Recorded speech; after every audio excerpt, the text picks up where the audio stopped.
The day before Thanksgiving in 1971, a man identifying himself as Dan Cooper bought a plane ticket from Portland to Seattle. He hijacked the plane, claiming he had a bomb in his briefcase, and demanded $200,000 and 4 parachutes. He jumped out of the plane with the money and the bomb somewhere over the Pacific Northwest, never to be seen again. The FBI claims to have investigated over 1,000 people, including dozens of deathbed confessions. In 2016, 45 years after the hijacking, the FBI suspended its investigation of the case. While the FBI is no longer looking for D.B. Cooper, there is a community of people who are trying to solve the case on their own. Welcome to the Cooper Vortex. In this episode, we're lucky to have this guy back on the show and still in our lives. A college professor, researcher extraordinaire, mystery aficionado, survivor, and the world's greatest fantasy football commissioner. Ladies and gentlemen, my good friend, Chris Cunningham. Let's get right to it. There's big news in the Vortex right now. What are you talking about? It's been a pretty boring time as far as I can tell. I wasn't even sure what we were going to talk about today. I'm sure you listened to the last episode that I did. I did, indeed. Yes. And what do you think of the news that Barb could be Clara from the Max Gunther book? I'll start off. I'm going to get to your answer, but first I want to pay a little homage to Marty Andrade, because I've always gotten the sense that Marty has never liked me, and I've never really known why. I've never met Martin in person. We're friends on Facebook. We've exchanged a few Facebook messages. I tried to get Marty involved in a project that I was working on maybe 18 months ago. He was dealing with some family stuff, and he just didn't have his heart in it, which totally understand. But Marty, I think, is one of the most underrated people in the Vortex. He's one of the most underrated researchers. His blog spot is awesome. His book is woefully underrated. It's on the Mount Rushmore of Cooper books, in my opinion. Absolutely. He's just such a smart dude. If you were going to put together a prototype of a Cooper researcher, it'd be Marty Andrade. He's smart. He's unbiased. He's driven by the truth. He's not driven by any type of agenda, and he gets along with everybody. He's friendly. He's a nice dude.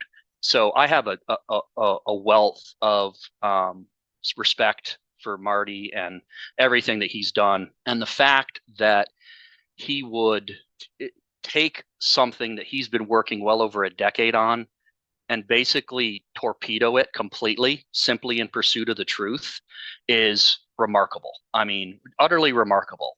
And you know as well as I know that there are people in the Vortex who, if were handed exculpatory evidence for their suspect, they would ignore it, make apologies for it, try to bury it, make excuses.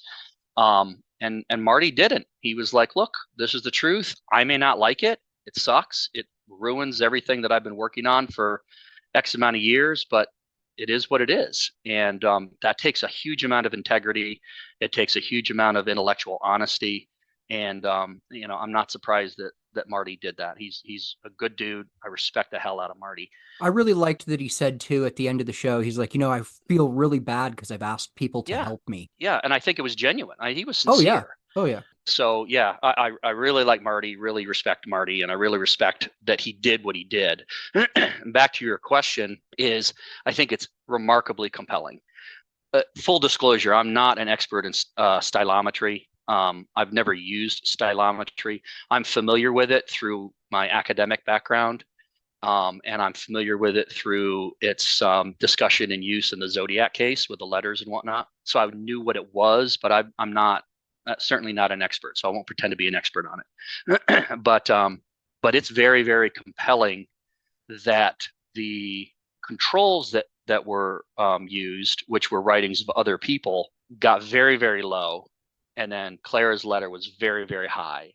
That seems, even if the sample size, and I think there are questions regarding the sample size, because typically in the studies that I've seen, 2,000 words is about the minimum. But that was a study that was done in 2017, and it was with Polish. It was in the Polish language. And stylometry really has to do with linguistic styles. And it doesn't have to do with word count and things like that, or word choice. It does have to do with word choice to a degree, but it's styles of writing, it's conventions and those types of things. And that can differ from language to language. So I don't know if Polish to English is really exactly apples to apples. So there is some question as to whether or not Clara's letter is long enough in terms of length to really be a valid result. Because it's like But 250 words or something like that, right? yeah, I think it's 250, 300. I've never sat down and counted. I've heard between 200 and 300. So, I don't know if that's long enough to really give a valid result. I say that I don't know truly because I don't know, not because I don't think so. And then there's questions about the age of the program that was used, which was Signature. But on the other hand, a lot of those programs don't require yearly updates. They're not that they don't have to be that sophisticated to study text. But on the other hand, it would be nice to get a really modern, up to date, state of the art program to look at it. Let's run it by 8 different programs. Amen. Amen. Let's do it. Yeah, I mean, I agree, and I've shared some of those, and they're free and downloadable on the internet, and I've shared those publicly. So yeah, I mean, let's have a look. So let's peer review it. I mean, and I think Marty would agree. Marty would welcome that, in my opinion. Oh, absolutely. I think he stated as much. So it's super compelling. I tend to lean toward believing the results, but let's have a look and really see if it's true or not. But man, that is the most vortexy thing that you can think of, that Barb Dayton was Clara. I mean, So on right Monday, up my alley. I'm not sure when you heard, when Marty told you, or when you heard this news, but did you ever think the day before you heard about this that there was ever a connection between Barb Dayton and Max Gunther? No. And I've been trying to think about it, and I'm positive that Ron Foreman told me off air that he believed that Barb was the author behind the Clara letters to Max Gunther. Yeah. But of course, his angle is also she's Cooper. Of course. Right. Right. Now that leads me to another question for you, because I know we've discussed this privately. I think that the idea that Barb being Clara lowers her stock as being DB Cooper, and you think just the opposite. You think her stock has risen with this revelation. Yeah, obviously you're a clown and a fool, because if Barb's Clara, her stock goes up at least 25%. I mean, I literally could not sleep after talking to Marty. And I knew what he was going to say, but that was it. Everything else I heard in that episode was new information to me. So I knew what the big news was going to be, but I didn't know any of the details. And after that podcast, I was just so jacked. And then I finished it at 9:00 on Sunday. And then we got it out on Monday. So you guys are welcome. Thank you, Russell. That night I couldn't sleep. And I was just thinking about when I talked to the Foremans, which was years and years ago, and what I remembered. And then I grabbed a copy of the book to look through a bunch of different pages and read different sections of that. And I think her stock goes up. I still, if I'm betting the farm on was Barb Dayton Cooper, I'm probably not making that bet. But her stock has gone up. Why do you say that it's gone down? Well, I mean, it seems self-evident to me. I mean, if Barb is Clara, then you have her telling 2 completely different Cooper stories, 2 completely different anecdotes with different details to different people. And it's not like I would put more into her as Cooper if her stories matched, if Clara's stories matched with Barb's story to the Foremans. And they don't, they're different. And to me, that suggests that she's just I hate to use the word liar, because I don't know if she's a liar or not, but a storyteller. And neither of Barb's stories are, dead on to what happened in the hijacking that we know. Right. And if she's Cooper, then why not just tell what happened? I mean, and she's never told anything that has been, to my knowledge, anything that's been revealed later on in the FBI files, like some detail that 10 years ago we didn't know, and then all of a sudden a FBI vault release comes out and was like, holy crap, Barb Dayton was right. That's never happened. So and the opposite, the FBI files come out and it's like, okay, Barb's not a great suspect. Right. So you have her telling 2 different stories to 2 different people. It sounds to me she's just a kind of a Cooper fanboy, and I just not buying it, man. I'm just not buying it. I think it lessens her as a suspect, to be honest. I could see that. But do you think she's Clara? I think she's probably Clara. Yeah, I mean, I think I trust, and the reason is because I trust Marty, and I trust Marty because Marty is one of the smartest guys that I know. Number one, and number two, he's a Gunther guy, so he has everything to lose by suggesting that Barb Dayton is Clara, right? I mean, so that to me, it tells me that he knows that he believes this. And if he believes it and it's torpedoing everything that he's worked for, then, I mean, come on. It's not as if somebody who been anti-Gunther from the beginning tried to find something to, undermine Gunther. This is somebody who's been a Gunther cheerleader for years and, found this. So that's something that would be like, Nikki trying to, finding something that, absolved Milton Vordal, So, and I think Nikki would do that, honestly. If Nikki found something that totally absolved Milton Vordal, he'd be the first to announce it. But that's neither here nor there. But yeah, I believe it because of Marty, man. I mean, Marty seems to really believe it. He trusts this. He trusts the program. He agrees that there's some issues that need to be ironed out.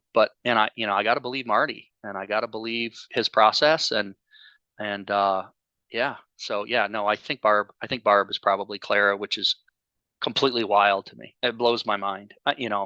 If Clara was some like dude in Portland who was just bored and just trying to hoax Gunther, who cares? Really? I mean, who cares? But Barb Dayton? I mean, Barb Dayton is my favorite suspect who I don't really think is Cooper. Mine I mean, too.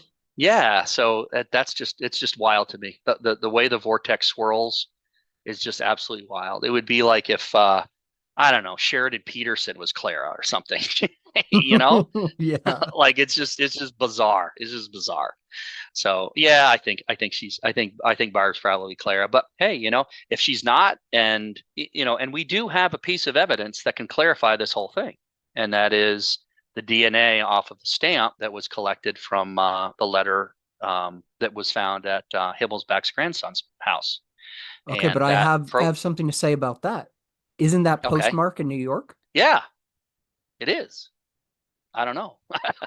I don't know. So if Barb's likely in the Seattle area, how does that get postmarked from New York? People travel, man. I mean, I was in Seattle in November. I don't live in Seattle.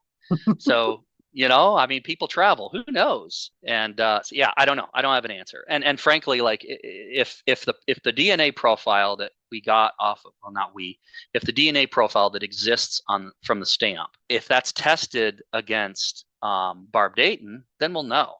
It's an easy test. It's an easy answer, and I'm sure people would give money to get it done. But I don't know if people involved want to do that, because if the answer comes back something that they don't want to know, I'm not sure they'd enjoy that result. But Because the nevertheless, there's DNA an came easy back as answer to male, this. though. It did. It did. Yeah. And Barb was genetically male, so it would make sense in terms of DNA. So let's take the DNA profile from the back of the letter and compare it to Barb Dayton's DNA if we have it, and The Foremans have it. yeah, then let's say yes or no. I think the Foremans had hair samples or something like that. Yeah, yeah. So there's an easy answer. So let's just test it and see. And if I'm wrong and Barb is not Clara, egg on my face. I'll accept it. So I would almost be bummed to find out that it 100% wasn't Barb at this point because I've already been stoked about the fact that it was. yes, yes, me too. And part of it isn't necessarily that it's Barb, but the fact that it's in my mind it closes a couple. Yes. It closes a couple mysteries, and it completely shelves the Gunther stuff, if it's true, and it completely gets rid of Barb Dayton, and so it ties up some loose ends that have been existing out there. So it's important from that standpoint too. Well, you think it eliminates Barb Dayton. Yes, I do. I think there's still a chance. There's still a There's chance. there's probably yes, okay. There's probably a chance, but it's probably less than Vince Peterson's at this point. But it would be so great. Just any little mystery we can check off in the vortex. Agreed. Because this Yes. Gunther book has been a huge mystery the whole time. And Yes. most people have sort of just discarded it. Yeah. Many people in the vortex I've talked to have not read that book. Yeah. And I on the last episode, I told you, I said I tend to not think that the Gunther book is legit, but man, there's some weird things in there that just kind of start making you wonder. And so it was really hard to dismiss. So if there was something that conclusively eliminated that aspect, and that would be great, just from like, okay, now we can move on to somebody else, so it would be great from that standpoint if we could just tie up a loose, not to jump ahead because I know we're going to talk about Tina Barr, but at CooperCon in November, Tom settled a, a, a, a probably a decade more running debate about how the money was bundled. So now we don't have to argue about rubber bands and bank bands and how the money was packaged and all of that. And he settled that at CooperCon, and that was kind of one of the, I think, underrated moments of CooperCon was Tom's presentation on that. Well, how was the money packaged? Well, according to Tom's research, the money, when you look at the distribution of diatoms on the bills, it shows that there were diatoms on the outside edges of the bills, and there were diatoms in the middle of the bills. But there's that kind of each middle third of the bill where there's no diatoms present, which indicates the presence of rubber bands. And so the rubber bands were on the edges, and then you had the bank straps, the currency strap, paper currency straps in the middle. So based on Tom's presentation, it would appear, and if you look at other hijackings and pictures of ransom money from other hijackings, it was packaged the same way, and that is the 100 bill packets were currency strapped, and then they were bundled into bricks, sort of into bundles with rubber bands. That's how they were. And in speaking with Bill Grinnell, who was the gentleman who transported the money from the bank to the airport, he had the money bag in his lap. He said it felt like bricks or big lumps to him. It did not feel like loose packets of money. So everything seems to suggest that the money was packaged in bundle form with currency strapped packets of 100 bills that were then rubber banded into larger 3, 4, 5 packet bundles. And then, which suggests that that's how it arrived at Tina Barr. It arrived as a rubber banded bundle, sort of like a brick, either 3, 4, 5 packets. And that's a huge thing because it was always suggested that, well, the money had to get there by human means because there's no possible way that 3 separate packets can float down the Columbia and end up perfectly aligned on top of each other in a hole, which is true.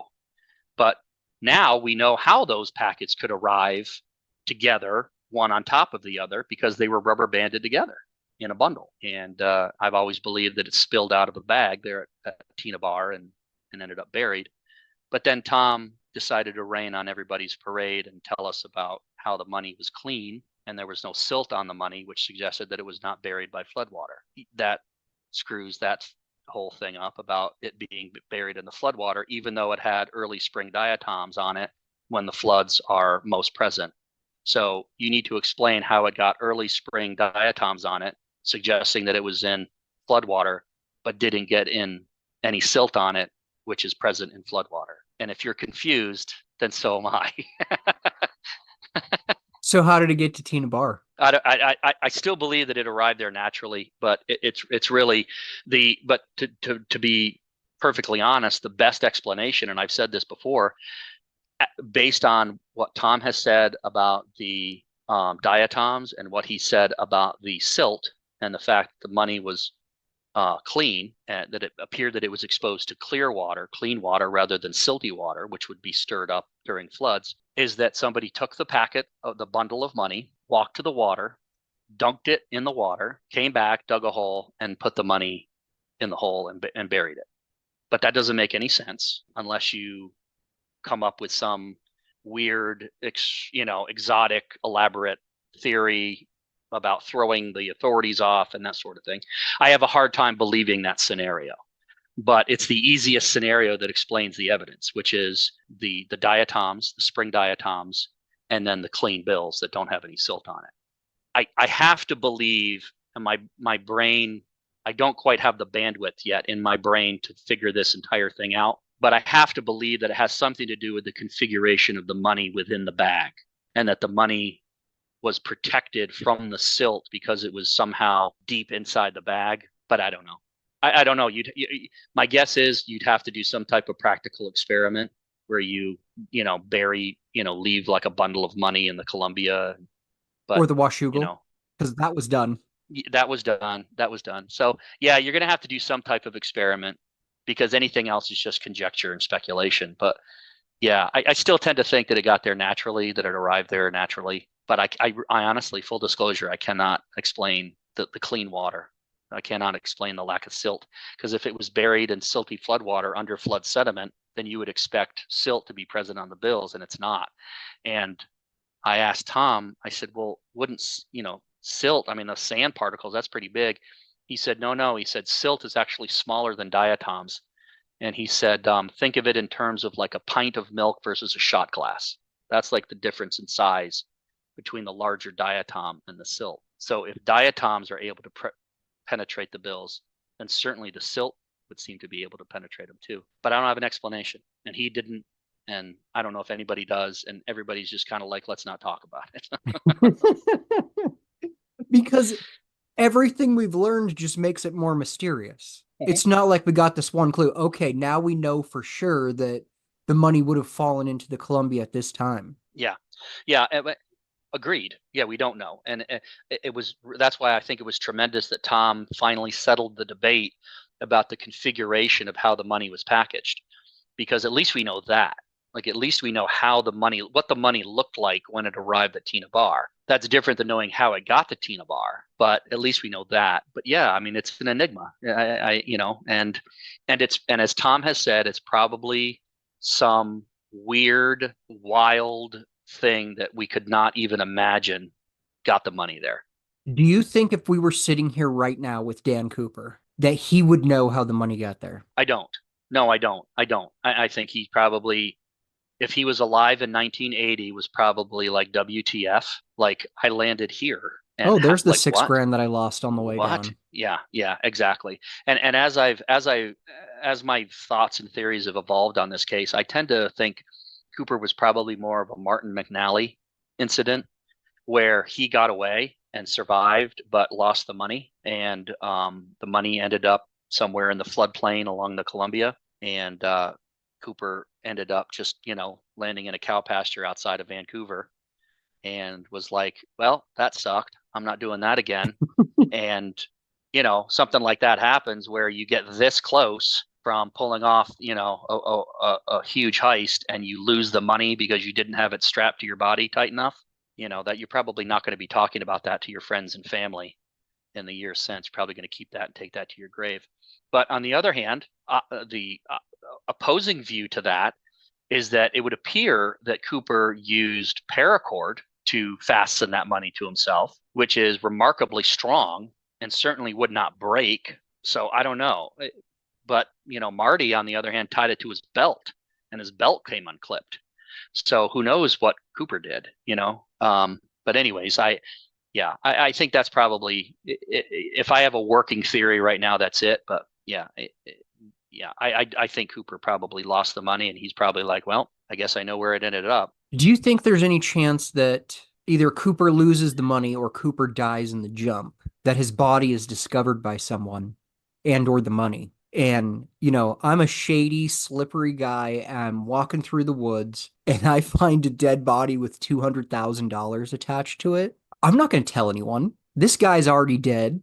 I didn't kill him. I obviously know, being in this area, oh my God, this is probably DB Cooper, but now I have his money. Well, I really question your scruples, Darren. Because if you found a dead man with $200,000 strapped to him, I certainly hope you would call the police. We'll see. It's yet to happen to me, but the thing is that it's not the woods. It's those are rural neighborhoods. I mean, that's the kind of place I grew up in. I grew up in a town of 5,000 It could be anywhere. I mean, it could be in the middle of the woods. It could be a farmer walking out into his back 40. Yeah, but then But then you create a whole mess of problems for number one, you create a whole mess of problems for yourself because now you got to dispose of the body, because if you call up and you say, hey, I think I found DB Cooper's body in my backyard, they're going to come and they're going to be like, okay, cool. Where's the money? So you can't do that. Well, I'm burying his body. Well, yeah, that's what I'm saying. You've got to dispose of the body. So, and I think it was Sluggo actually who suggested that way back when that people should check cemeteries because the Cooper's body was buried in a freshly dug grave. That somebody took the money and buried his body in a freshly dug grave in a cemetery near Hawkinson. So, yeah. Anyways, that's a whole other deal. But that's possible. I mean, we've heard the story, the funny anecdote about Cooper, getting away and then getting set upon by angry hobos who beat him up and kill him and take his money and throw his body into the river. So, that's the possibility too. Who knows? I mean, we don't know. But yeah, there's any number of ways, but you got to explain how it got to Tina Bar, and a single packet of money is not floating down the Columbia River to Tina Bar. It's not possible. So it had to arrive there in the bag, in my opinion. And so how does the money get there to Tina Bar? He certainly didn't land at Tina Bar. We've discussed that ad nauseum in terms of the flight path and the drop zone and all of that. But yeah, it's a mystery, man. I don't know. I think the best explanation is it ended up in the floodplain and got picked up, and the bag got carried. I think the river just explains everything. Wouldn't surprise me if he was a no pull. I know people hate that, especially the skydivers hate the idea of a no pull. Marty hates that idea. Jude hates it. So there's lots of Mark. I don't think buys it, but just because it's not likely doesn't mean it's not possible. So, okay, let's say that one bundle escapes from his bag. He gets away with the rest of the money, but that one bundle escapes. And I'm out on my farm doing work, and I find that one bundle of money. But I'm well aware that I was within DB Cooper's drop zone because, the police knocked on my door and asked me a couple weeks ago. So now I have this bundle of cash, and I know it's DB Cooper's. So I just set it on my shelf. And maybe after some time goes by, I can spend this money, but it's too hot right now. And it's only $6,000, but still, it's a lot today. It would have been even more money in 1971. And so I let that money sit on my shelf for a while. And then I become too scared about it. And I'm like, I've got to get rid of this. I've just been looking at it. So now I guess this doesn't even make sense. Now I drive to Tina Bar and bury it. Okay, that was a bad theory. But I don't know. I can't even think of a reasonable way it gets there. Yeah, it's hard to square it because we know where the flight path was. I'm not going to relitigate that. I mean, the plane flew over Battleground, it flew over Orchards, it flew over Vancouver, and there are no natural tributaries in that area. So if the money landed in Orchards, for example, it's not traveling down some tributary to the Columbia. It's not getting there naturally. It's just not. If he landed in Ariel, it's not getting there naturally. It had to have arrived at Tina Bar through human means. And why would anybody find money or get money in Orchards or the outskirts of Vancouver and take it to Tina Bar?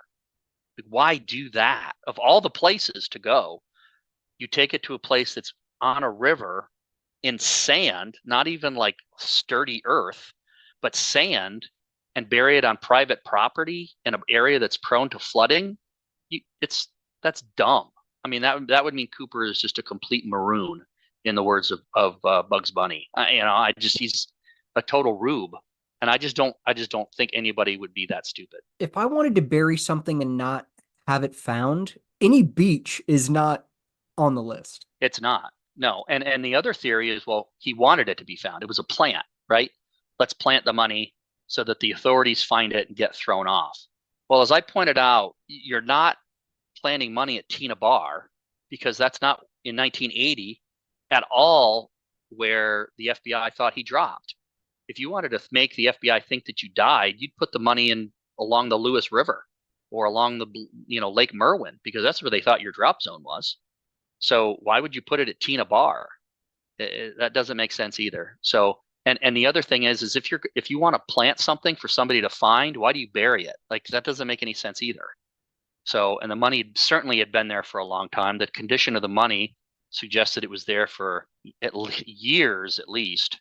So I just think everything points to the fact that it was buried sometime in spring of probably 72, maybe 74, when the floodwaters rose. But what people don't understand is there was, not that they don't understand, but I didn't realize this till recently, is there was a flood in January of 72, and it got up to about 16 and a half, 17 feet, and flood level I think is 12. But at any rate, like it flooded in January too. So if it flooded in January, you'd think it would reach the money and transport the money in January, but we know that didn't happen because it didn't have winter diatoms on it.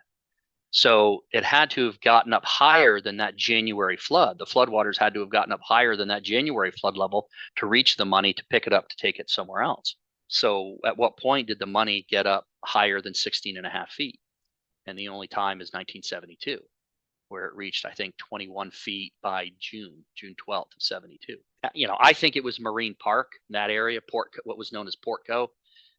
It was near the abandoned shipyard there. There's wetlands there. It was a beach, woods. Kids go down there and party and stuff, on the beach. But the woods were, urban woods. Nobody's going in there except the hobos. It's in the winter. So I think it's certainly possible. In fact, I've talked with Rob Bertrand, who lives in the area, and I said, I'm going to send you a money bag stuffed with dirty towels and wrap it in paracord, and I want you to plant it in Marine Park and see if anybody finds it in 7 months. Because I'm going to put like a little note, like, if found, please, text this number and I'll Venmo you some money. So, just as a little experiment. I was planning on doing that this year, but I got busy with work. But I think it's certainly possible that that money could sit there in Marine Park in that area for 7 months and be completely undisturbed until it's picked up by floodwaters. Yeah, I mean, I don't think that's out of the realm of possibility. People like to think of Vancouver, Portland as Manhattan, and it's just not. I mean, we were talking about the hydrologist that I spoke with a few years ago that worked on the Columbia River. Lives in Portland. He works on the Columbia River. He does water sports on the Columbia. He's familiar with that area professionally and recreationally. And I asked him straight up, I said, could a body or a money bag be on the banks of the Columbia River, like on Government Island or Lemon Island, or along that stretch near Marine Park, and be undisturbed for months? And he was like, absolutely. He says, absolutely, especially during the winter. That place isn't heavily trafficked. So, I mean, if we're willing to believe that, that a parachute could be lying somewhere on Tina Bar, unfound, undiscovered, why is it out of the realm of possibility that a money bag could be left undisturbed for 7 months, from November to June or July? So, yeah, I don't know. I love Tina Bar. I'm one of the few weirdos that really like that mystery and like to wrap my head around it and think about it. I mean, after Recon, I laid in bed at night and I thought about, the clean bills and not having silt on it, but having diatoms. And I'm trying to figure out, so I mean, I like it, but it is frustrating, man. And I understand how people get very and as Ryan pointed out in the past, Ryan Burns, he said, it doesn't get us any closer to who DB Cooper is. I mean, we could figure out tomorrow how the money got to Tina Bar, and it probably wouldn't inform us as to who, DB Cooper's identity. And that's fair. That's totally fair. And I think I got into Tina Bar because when I got into the vortex, it was on the DZ. And at that time, that was the major discussion going on, was how did the money arrive at Tina Bar? And, the tributaries and the reverse hydrology of the Columbia and, all of these things. And that was the real focus was the Tina Bar money find at the time. And that hooked me. And I've always been hooked. So it's Tina Bar and the flight path and the drop zone have always really intrigued me. And I think that's because of my early days on the drop zone working. Tina Bar is just so frustrating because we have one piece of evidence post hijacking. One. And it should be big. If 10 years after the Zodiac, you had one big piece of evidence, you would think, this is great. We've got this. We're going to do something with this. But with Cooper, we're now 44 years past finding the money, and it's done nothing. I mean, no, it's made it worse. Nothing. Yes, it's made it worse. You're right. It's just made it worse. It's made it more confusing. It's muddled it, which is a shame. It's funny. I'm really good friends with Ryan Burns. Obviously, he's one of my best friends, and he's writing a terrific book. And I've had the opportunity to help out on it and provide some feedback and read it, and it's going to be remarkable. And people talk about Bruce Smith's book being the Bible of the Cooper case. And when Ryan Burns' book is published, I think that what's going to end up happening is that Bruce's book is going to end up being the Old Testament of the case, and Ryan's book is going to end up being the New Testament of the case. So, well said. Yeah, I think it's going to be that. There are two different perspectives on the two very diametrically opposed perspectives on the case, but very well thought out, very well presented, and it's really going to be, and that's dismissing the fact that Ryan obviously is the FBI's number one propagandist.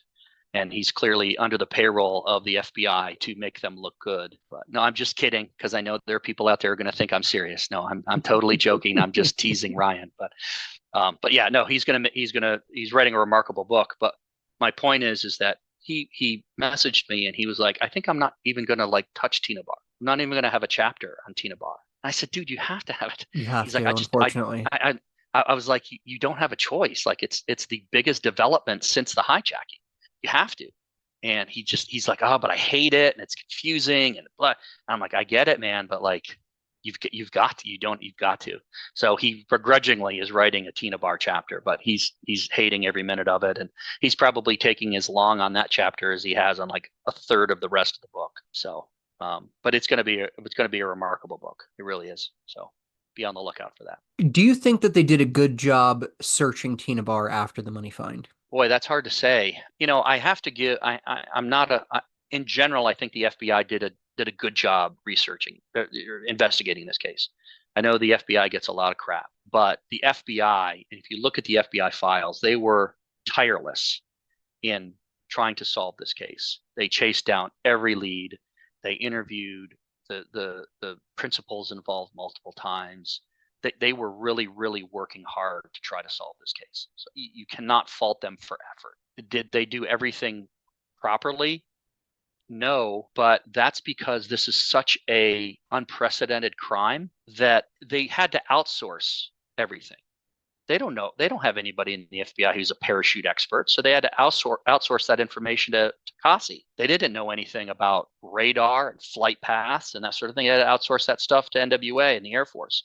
So they were relying on other people to provide them expertise, and I'm not sure that they were. I'm not sure that always helped them. I think sometimes that expertise may have let them down. But in regards to Tina Bar, how do you know what to do?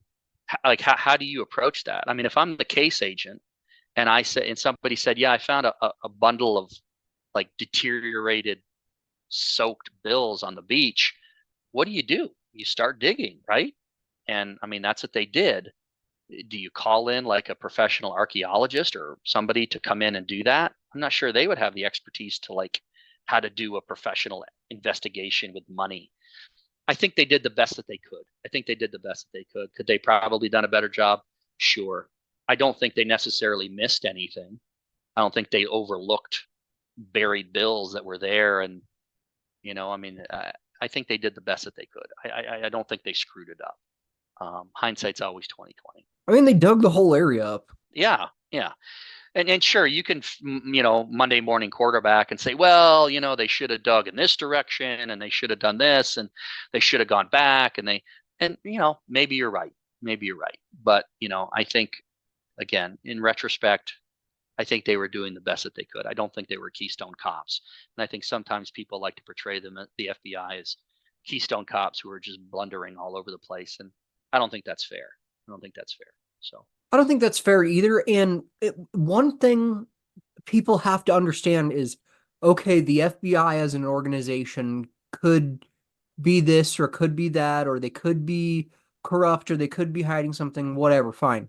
But the individuals in the FBI, they wanted to solve this case just the same way that you or I want to solve the case. Agreed. Because then you get to be the guy that solved the case, and you get to be the guy that gets to do the perp walk with DB Cooper. Yep. And as the case aged, that became even more true. Oh, yeah. Because the case had gone so cold.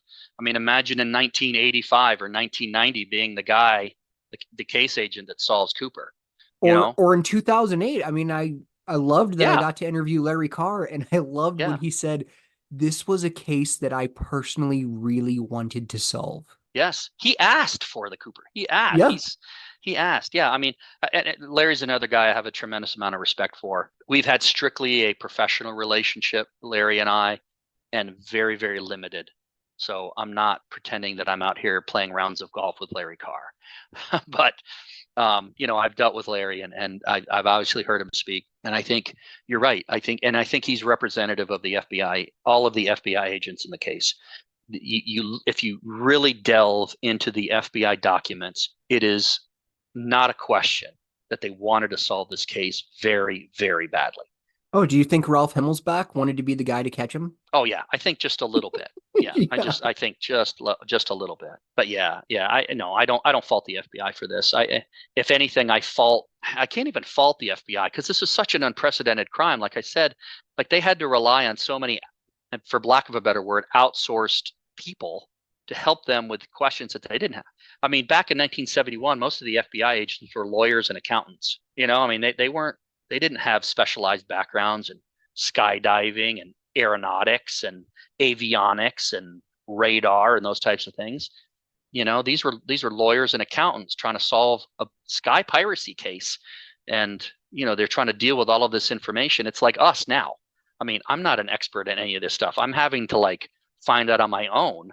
And you're wanting to interview experts on particular topics because it's the FBI's doing the same thing, and that's why they, Dr. Leonard Palmer and all those people whose opinion they were relying on, and whether those opinions were correct or not, led them down, certain paths of investigation. And it's so interesting, like having the FBI files or Bill Mitchell, hearing Bill Mitchell talk. I remember when he said in like 72, the FBI shows up at his house with a stack of yearbooks. Like, hey, look at these and let us know if you recognize any of these guys. Like 500 different dudes I'm supposed to look through and see if any of them look familiar.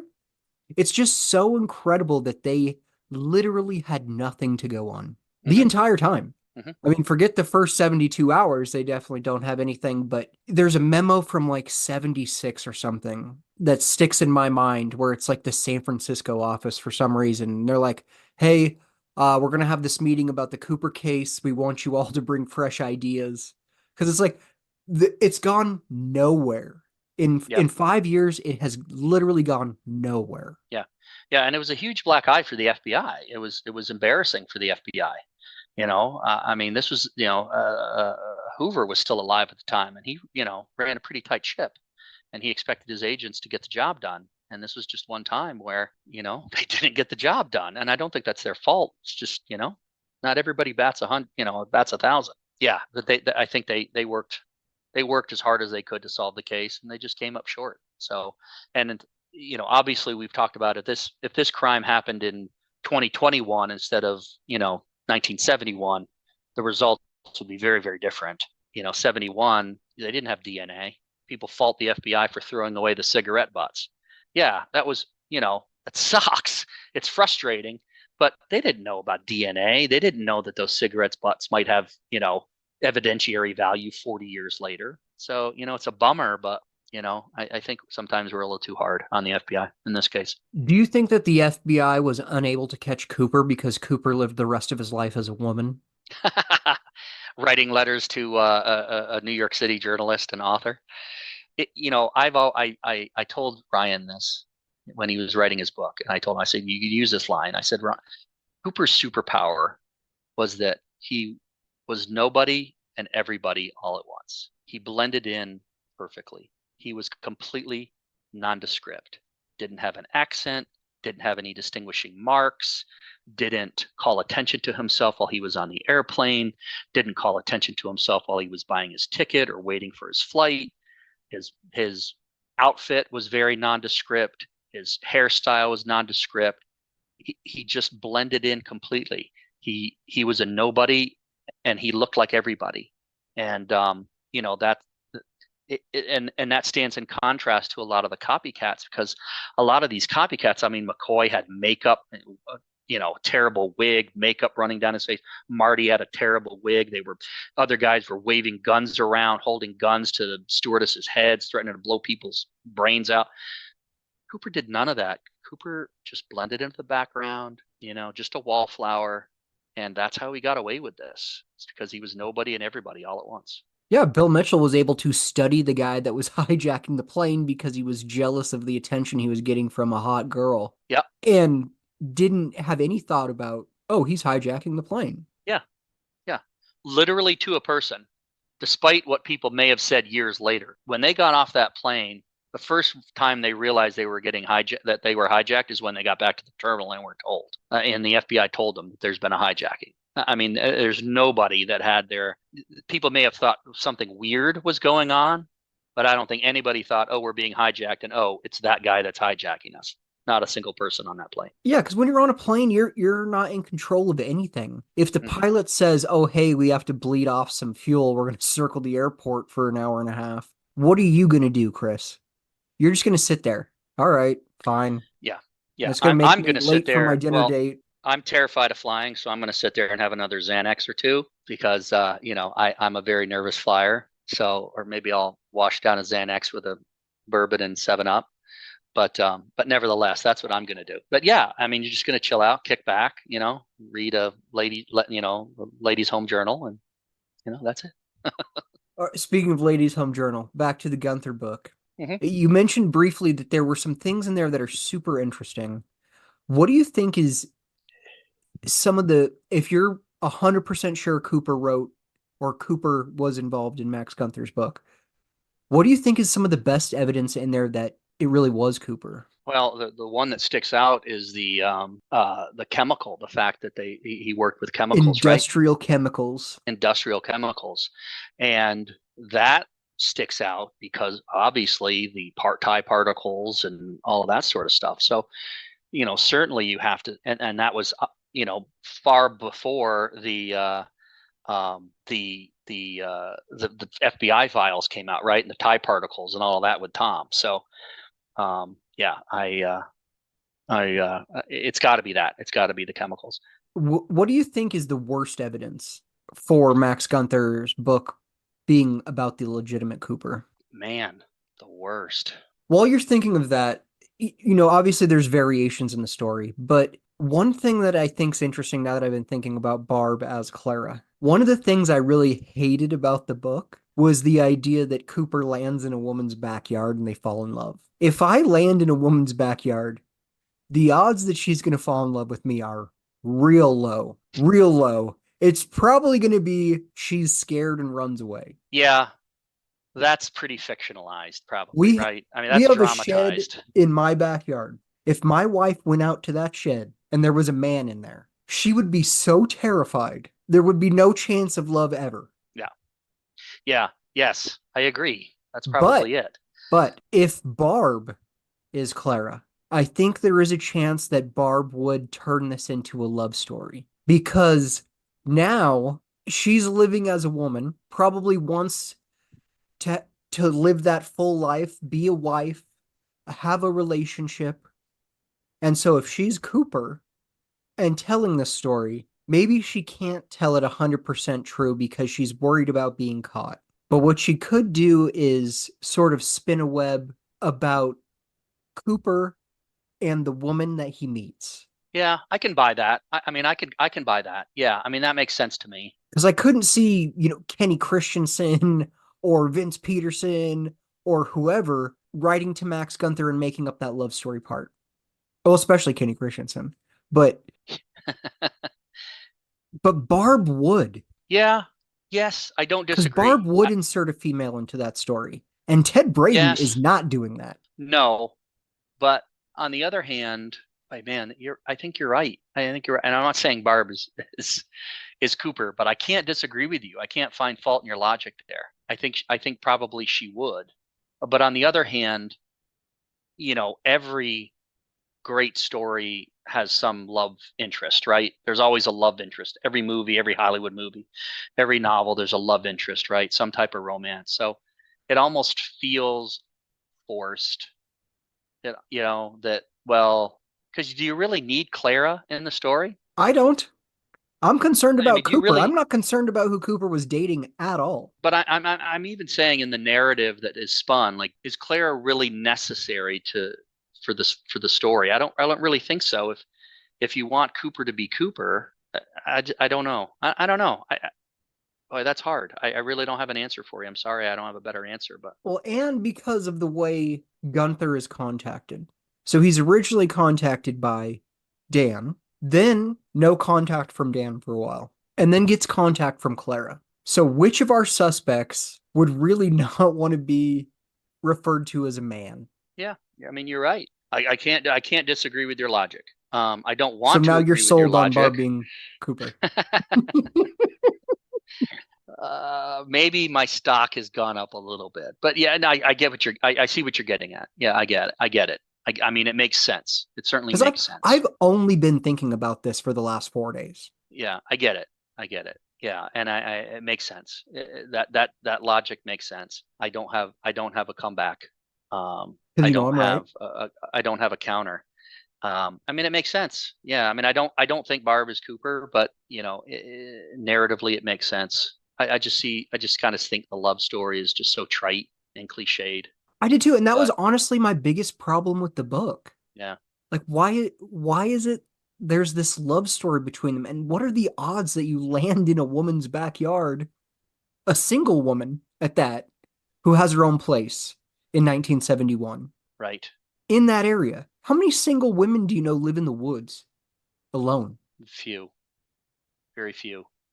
Hey, there was a woman who contacted me. I forget the circumstances or the context, so I apologize. But the gist of her story was that she was a runaway. I think she was about 16 at the time, and she and her friends ran away from home, and they were on a train, and they met this guy on this train on there because they hopped a train, and they ended up running into this guy, and she believed that he was DB Cooper, and That there sounds was no love vaguely story there. familiar. Does it sound familiar? I don't remember where that came from. Maybe I shared that with you. I don't recall. I'm telling you, Ryan is amazing at organizing stuff and keeping stuff straight. I'm not. Stuff just bleeds one into another. It's like watercolors in kindergarten. Finger Well, yeah, and painting. I'm trying to keep track of 75 suspects in my head. Yeah, yeah. And the suspect stuff I don't even deal with because I just can't. I just can't. See, and I I mean, you love the have to, but you can't. suspect stuff. Yeah, suspect stuff for me a lot of times is like the parachutes. My eyes just glaze over. People start talking about the parachutes. So I was talking to Ryan the other day, and I was like, yeah, the fact that the parachute was an MB6. He's like, no, it wasn't. I said, what do you mean? He's like, it was a P3 something something. I'm like, you son of a bitch. Just NB when I is the think container. yes, I was like, you son of a bitch. So yeah, I don't know. I don't know. Moving on. Moving on. Some of those details are so ridiculous. And, if I write, oh yeah, Cooper's NB7, and then I'm going to be corrected right away. But it doesn't matter. It's not like if only we knew the exact make and model of the parachute, we would find Cooper. Yeah. They No. weren't his parachutes. Right. Right. And I think where it used to be, well, he chose the wrong parachute, so that means he's this. I don't think that it is a factor either anymore because I think No, they were and I used virtually to believe that identical. one of the parachutes was a sport model. Yeah, And we we all all did. believed that for the All longest believed it. time. There's a Yeah. sport and a military, and he chose the Yeah. military. So Right. obviously he was military. Well, it Right. turns Or out he they're did both it kind of military. right. Oh, he was either military or he chose the wrong chute because the one that he chose was not ideal for this particular jump, and he was an amateur. So the whole parachute stuff. I'm glad we have some clarity now as far as the parachutes, but you're right. It doesn't inform us as to who Cooper was. It really doesn't. I had a parachutist reach out to me via email a couple months ago, and I asked him if he wanted to be on the show because he was like, I think he's in his 60s, so he's been doing it for a while. And he didn't have any interest in that, but he said that he had thought about it a lot, and if there was a choice between a sport model and a military round canopy, and you're jumping at night, he was like, you would never want the sport model because you're going to be moving forward as you're landing. And if you're doing it at night, you don't want to be moving forward as you're landing. Right. And I thought, oh, that is so interesting. But also Yeah. now I'm like, well, they were both round canopies, so that doesn't matter. Yeah. And I think I talked about this recently with the 4-line release and how you can, those parachutes, those military parachutes were not intended to be steered, but you could turn so that you're going into the wind. So that, because if you're going with the wind and it's a 25-mile-an-hour wind at your back, you're hitting that ground at 25 miles an hour on a running, and that can cause injury. So if you turn into the wind, it lessens the impact a little bit. So did Cooper know that? I don't know. We'll never know, probably. We'll never know. And like Mark Meltzler said, they aren't steerable, but you can pull a few strings and guide it a little bit, counter some wind, or right before you land, you can slow it down for a second. You can't aim for a target, but you could manipulate it a little bit to help you. Yeah, right. But yeah, the parachutes are a whole other. Parachutes are like Tina Bar. But the suspect stuff makes my eyes glaze over. It really does. I like the suspect stuff. It was one of the reasons I started the show in the first place, because I was like, if McCoy's not Cooper and Ted Braden's not Cooper, fine. But their stories are so interesting. Oh, for sure. So interesting. For sure. You asked Marty this question last time, who's the most boring Who's of the the most Cooper boring? suspect? Yeah. Right? I thought that was like, such a great question. And I think you were right. I think it's probably Kenny Christensen, right? It is You guys settled on probably Kenny Christensen. Yeah. But I mean, there are so many super wild suspects. John List, E. Howard Hunt, Richard McCoy, Ted Braden, Melvin Wilson. Melvin Wilson, yeah. Even Dick Lepsy Barb doesn't get a lot of attention. Barb Dayton. I mean, she's an amazing story. So yeah, I mean, there's agreed. And like Ted Braden, I've said this before, does not need DB Cooper. Like, his story, even without DB Cooper, makes him a amazing, awesome badass. Well, more so than Ted Braden, McCoy. McCoy actually did this and got away with it. Yeah. For a couple of days. Right. But if the McCoy story was a movie with no mention of DB Cooper, that's not a boring movie. That's an incredible, incredible movie. Escaping from jail, escaping from prison, going on the run. Yep. His own hijacking. I mean, plus his Vietnam exploits. He was a Green Beret. What about my buddy, Martin McNally? What an awesome story that is. I mean, the fact that he pulled this off. The best story was when he was hanging, he scooted on his butt down the stairs and then turned around and was literally hanging off the back of the stairs, flapping behind this plane. And he's started to have second thoughts. And he's like, you know what? The pilot's going to come back here with a pistol and blow my brains off. And that's what motivated him to let go. He loses the money, and then he has the prison escape. His whole story is remarkable. So yes, there are so many people in this case who don't need DB Cooper to be amazing stories.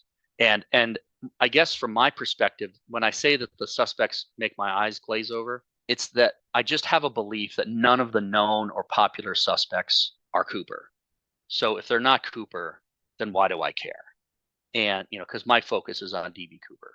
And I don't think Ted Braden was Cooper. I don't think Melvin Wilson was Cooper. I don't think Barb Dayton was Cooper. I don't think any of the suspects whose names we know are DB Cooper. Maybe I'm wrong. I'm prepared to be wrong, but I don't think so. There's a lot of people in the vortex with that same feeling. Like, we don't know Cooper's name yet. No, I don't. I really, truly don't. And so I tend to just kind of, okay. And Ryan is funny because Ryan is he's very excitable when it comes to suspects. He'll message me, be like, holy crap, look at this guy. He found somebody in the files and like, yeah, I mean, okay. He'll be like, that's one of my favorite things about Ryan, where he'll be like, dude, you won't believe it. I just found this guy, Eddie Gordon, and he's definitely DB Cooper. Yeah. And then 3 hours later, I get his entire life story from Ryan. He's like, oh, by the way, not Cooper. Yeah. Yeah, I do the same, and I piss him off because I'm like, yeah, okay, I mean, maybe. He's like, what do you mean maybe? So I tend to be very skeptical when it comes to suspects, and truth be told, like with any suspect, unless you can place him at the very least in Portland on November 24th, 1971, like what are we talking about? I mean, unless you can find that he stayed at a hotel in Portland or he lived in Portland, or I don't know. Larry Carr calls it actionable intelligence. Like, give me actionable intelligence. Put him on the plane. Give me a plane. Give me his plane ticket or something. I won't even settle for putting him on a plane. Just put him in Portland on that day. And very, very few suspects can be placed in Portland on the day of the hijacking. So, and many can be eliminated, like our boy Richard Coy, who would make a nice segue into talking about the McCoys, because they've been in the news lately, right? Yeah. What do you have to say about the McCoys? I think Marty really said it best. Is that I think he feels bad. I feel bad for the kids and feel bad for that family, because I think a lot of people have taken advantage of them and twisted things. I won't say that they've been fraudulent, but they've twisted things and manipulated things, I think, and manipulated people. I certainly don't think Richard Floyd McCoy was D.B. Cooper.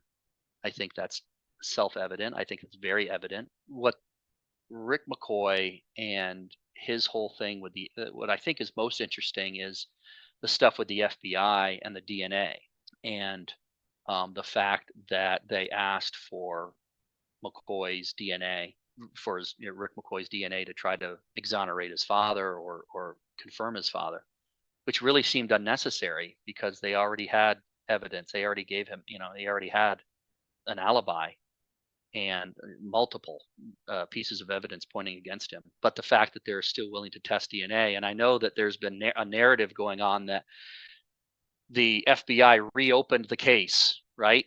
That's been played out in the British tabloids. Let's call it what it is. I mean, the Sun is a British tabloid. People in the UK use it to wrap their fish and chips in. And that's about all it's good for. It's not a legitimate newspaper. It's a tabloid. It's a slop tabloid. And I don't think you can expect any type of journalistic integrity on the part of the Sun. The fact that they're saying that the FBI reopened the case recently is, to use a British term, bollocks. It's not true. Absolute rubbish. And I know that for a fact. I know on great authority that the FBI closed the case publicly in 2016, but always had someone assigned to the case in case something came up. It was never officially closed. The case was not closed. The case was not closed. They were not going to invest resources in it anymore. Correct. And so there was always somebody working the case. They may not have been actively following up leads. They may not have been actively pursuing stuff, but if somebody came in with something interesting, they had to have somebody in there to handle it. So there was always somebody assigned to that. So the fact, this idea that the case was reopened and there's renewed interest is baloney. It's baloney. And, and I know that from on good authority. So, but, the DNA testing is interesting. I do know that there's efforts going on behind the scenes.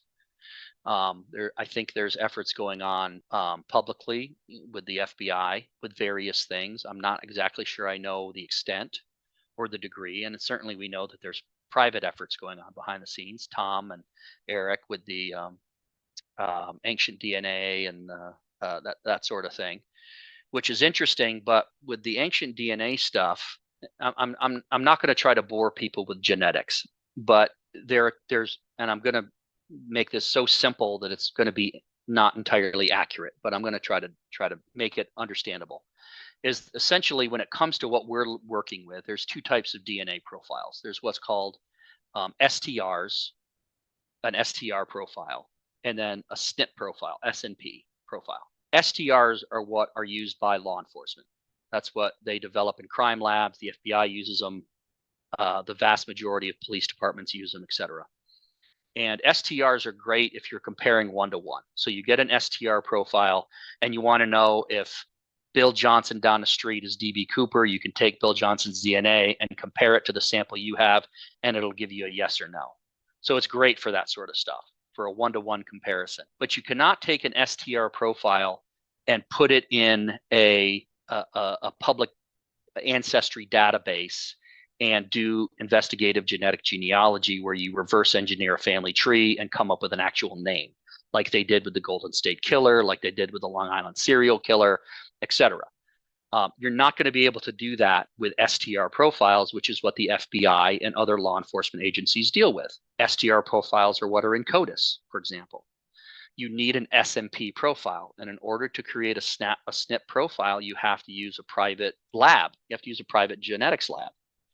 Moreover, you cannot have a mixture of DNA profiles to do SNP profiles. You have to have one or two profiles to do SNP profiling. So, for example, if there's a murder committed and there was a stabbing, and the killer in the course of stabbing his victim cut himself, and his blood mixed with the victim's blood, you can take those two SNP profiles. You can take that blood, develop two SNP profiles, and be able to do genetic genealogy. If there are 3 or more, genetic genealogy is impossible. You cannot do genetic genealogy with 3 or more profiles. So, in getting back to what Tom is suggesting, on that tie and in his filter, there might be a dozen, 20, 100 profiles. And in speaking with a friend of mine who's a genetics expert, she said that it was essentially would be like, imagine you had a fingerprint. With that fingerprint, you can identify that person. If it's 2 fingerprints, one on top of another, it gets more difficult. Imagine having 12 fingerprints, one on top of another, 20 fingerprints on top of one another, 100 fingerprints on top of each other. At that point, it becomes impossible to make any type of identification. So Tom, I have skepticism about Tom and Eric's effort with the ancient DNA. At its best, it's going to produce a single STR profile, which will be able to be used to confirm or deny certain suspects. So, for example, Vince Peterson, they get an STR profile, they get Vince Peterson's profiles, they can say Vince Peterson was Cooper or Vince Peterson's not Cooper. But you can't take that profile and actually find Cooper's name. You need an SMP, you need a SNP profile, and you're not going to find that from ancient DNA. You're just not going to.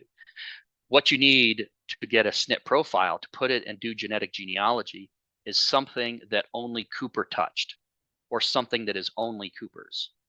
And there are very few things that only Cooper touched that we have possession of, right? I mean, can you think of one? That tie would have been handled by dozens of people because, like you said, Yes. they weren't thinking about DNA. Right. But Yes. John looked at it, and then he handed it to Bill to look at, and then he handed it to Chet to look at, and then they mailed it to somebody else. And when they did the DNA testing in 2000, 2001, I forget the exact year, they found 3 profiles on it, 3 STR profiles. And you can't do anything with those in terms of genetic genealogy.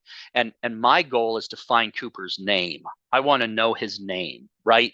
I want to be able to say he was, Joe Blow from, Kalamazoo. And you're not going to be able to do that with STR profiles. All you can do is 1-to-1. And so I think the shroud lines are interesting because he took those shroud lines on the dummy chute and cut them, and he had to have gripped those shroud lines. But are we sure that those shroud lines weren't touched by anybody else? Were they touched by Kasi? Were they touched by some other rigger down the line? Were they, is there going to be trace DNA from the person who actually constructed the parachute in its manufacturing? I don't know. I don't have the answers to those. But it's interesting that maybe you can find Cooper's DNA off those shroud lines. And and that's an idea that Pat Boland had.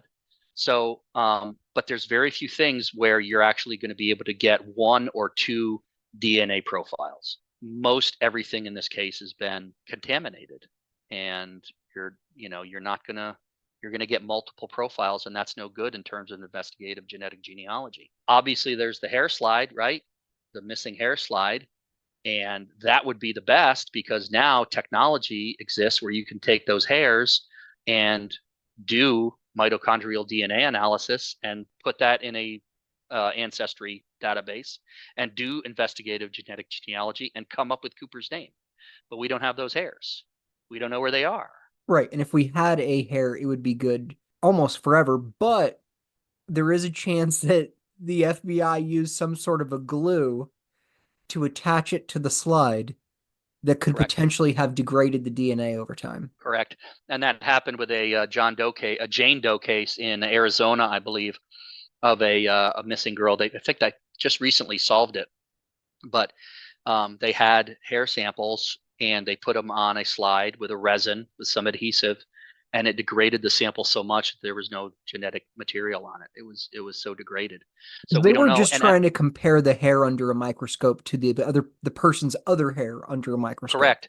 which And doesn't even and work anymore. and we aren't even sure that that's Cooper's hair.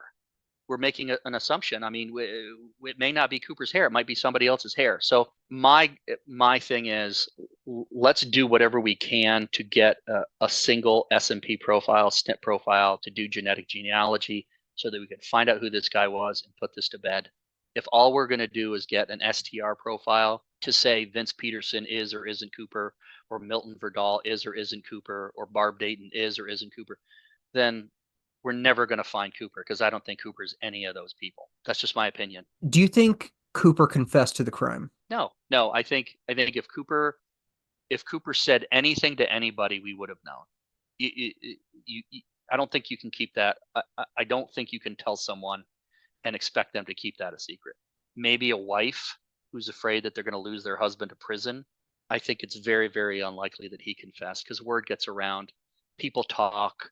I mean, I'm on those old skydiver groups on Facebook, and they talk about everybody, and they remember every faux pas and every drug that those people took back in the 60s and 70s, and every wild party and that they had. And somebody would have said something about, oh yeah, I remember when so and so told me that they were DB Cooper.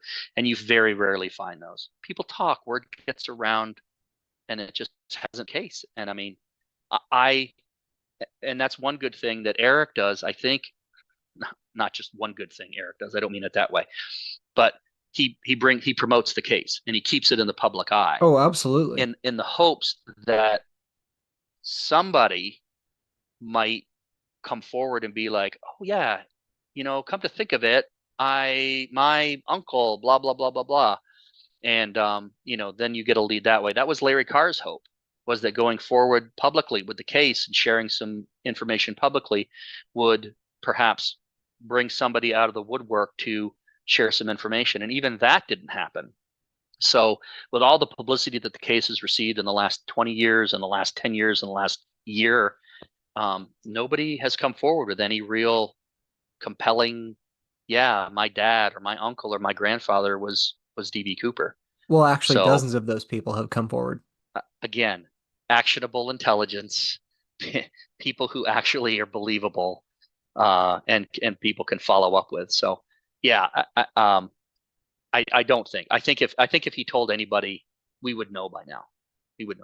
Speaking of Eric Eulis, he's got another suspect in the news.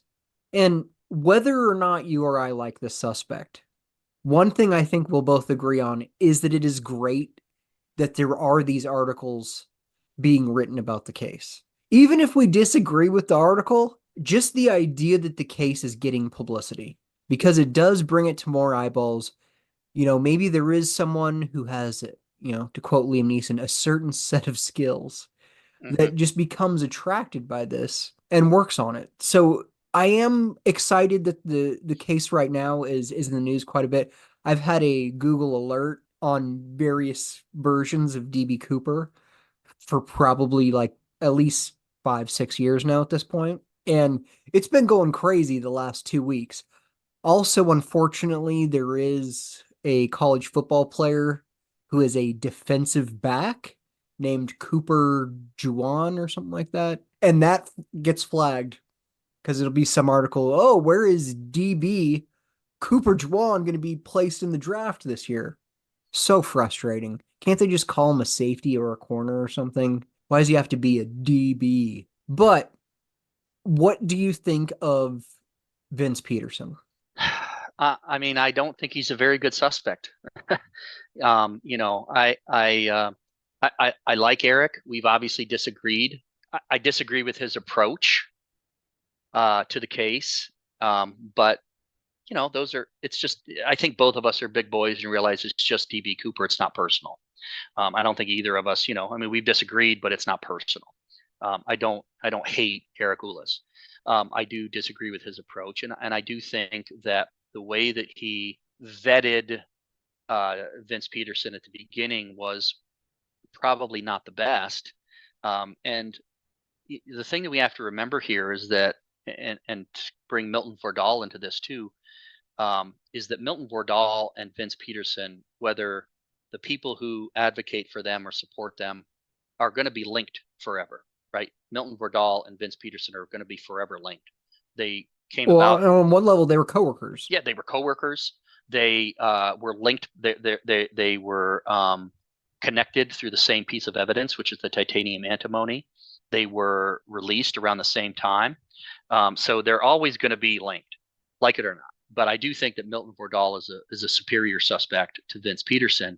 But both of those suspects have a very tenuous piece of evidence, and that is the titanium antimony. And we don't even know if the titanium antimony is actually titanium antimony. So and in speaking with Tom, in Tom's presentation at CooperCon, he talked about how the titanium antimony might very well be titanium calcium, which is a byproduct of smoking and flames and matches. And he's not sure. He doesn't know. So if that turns out to be titanium calcium and is not titanium antimony, as is believed by Eric and is believed by the Vordal guys, then both of those suspects, right, are out the window, because that's the only connection they have. And then getting back to Eric, I think what he did is he took the titanium antimony and immediately went to Rem Crew and basically said, I need a guy who, is about this tall and worked with this thing. And he was like, oh yeah, that's Vince Peterson. And that was the end of his investigation. Now, maybe I'm oversimplifying, but it seems to me that that's, how it is. The guy has blue eyes. He's got blonde hair. He's missing a finger. He's in Pittsburgh. The idea that a little tall, tall, although I don't think he's overly tall. I don't think he's too tall. I think he's on the very extreme end of the scale, in my opinion. I'd agree with that. But yeah, and frankly, his family has come out and said absolutely not. He's not DB Cooper. He would never do this. The biggest piece of evidence for me that it's not Vince Peterson is his article about how, I think kids should wear life jackets. Doesn't seem the type, does he? No, DB Cooper is not writing a letter to the editor that kids should wear life jackets. Yes, and then so certainly, and I don't see a motive. I've never heard a motive for him to do this. I don't think he was facing any kind of financial distress. He certainly wasn't part of the criminal element where this is part of his life, and he pulled off robberies and heists. So it would be extraordinarily out of character for him. Do you know any professionals in their 40s? Yes, me. Okay. Other than you, do you know any professionals in their 40s? Of course. Absolutely. How many of those people do you think would commit a crime where they could be sentenced to life in prison? Well, it would depend on the crime. We're excluding the lover murder thing. Because, of course, every once in a while you get the urge to kill your wife or husband. Do I think that any of them would pull off like an armed robbery or bank robbery or a Brinks truck robbery? No, I do not. It's a young man's crime. Yeah, and not only is it a young man's crime, but it's somebody who's. I don't think this is a one-off. I don't think this was this guy's first crime. I don't think that this was his first attempt at being a bad guy. It's not his first crime. Yeah, I think he was part of the criminal element. To what degree, I don't know. But I don't think that this was some white collar guy with a nice family and a white picket fence and a nice home in Pittsburgh and a good job and a good education that decided, you know what, I'm having a midlife crisis and I'm going to go hijack an airplane. No way. This is a guy, especially considering how calm, cool, and collected he was. If any of those 40-year-old professionals that I know did attempt an armed robbery or a Brinks truck robbery, do I think they would be calm, cool, and collected? I do not. So yeah, I think this guy was a criminal to some degree. He was some type of hood, some type of and I don't think he was white collar. I think he was a blue collar guy. I think that's pretty evident. And I think he was a blue collar guy trying to look professional, trying to look executive, trying to look C-suite when he really wasn't. But to get back to your original, in terms of Vince Peterson, I don't think he's a very good suspect. And I'm not a suspect guy, so I'm not really the best guy to ask. But no, I don't think he was a good suspect. I don't think he matches the description at all. He doesn't look like the sketch. He has a huge chin like Jay Leno. I think his family came out and said that he had some type of condition where any like sharp falling or something. Yeah, like sharp movements or jarring motions would virtually kill him. I don't buy it. I don't buy Vince Peterson as a suspect. And like I said, the link for Vince and the link for Milton are both based on the titanium antimony, which may not be titanium antimony at all. And we're waiting on Tom to complete his analysis.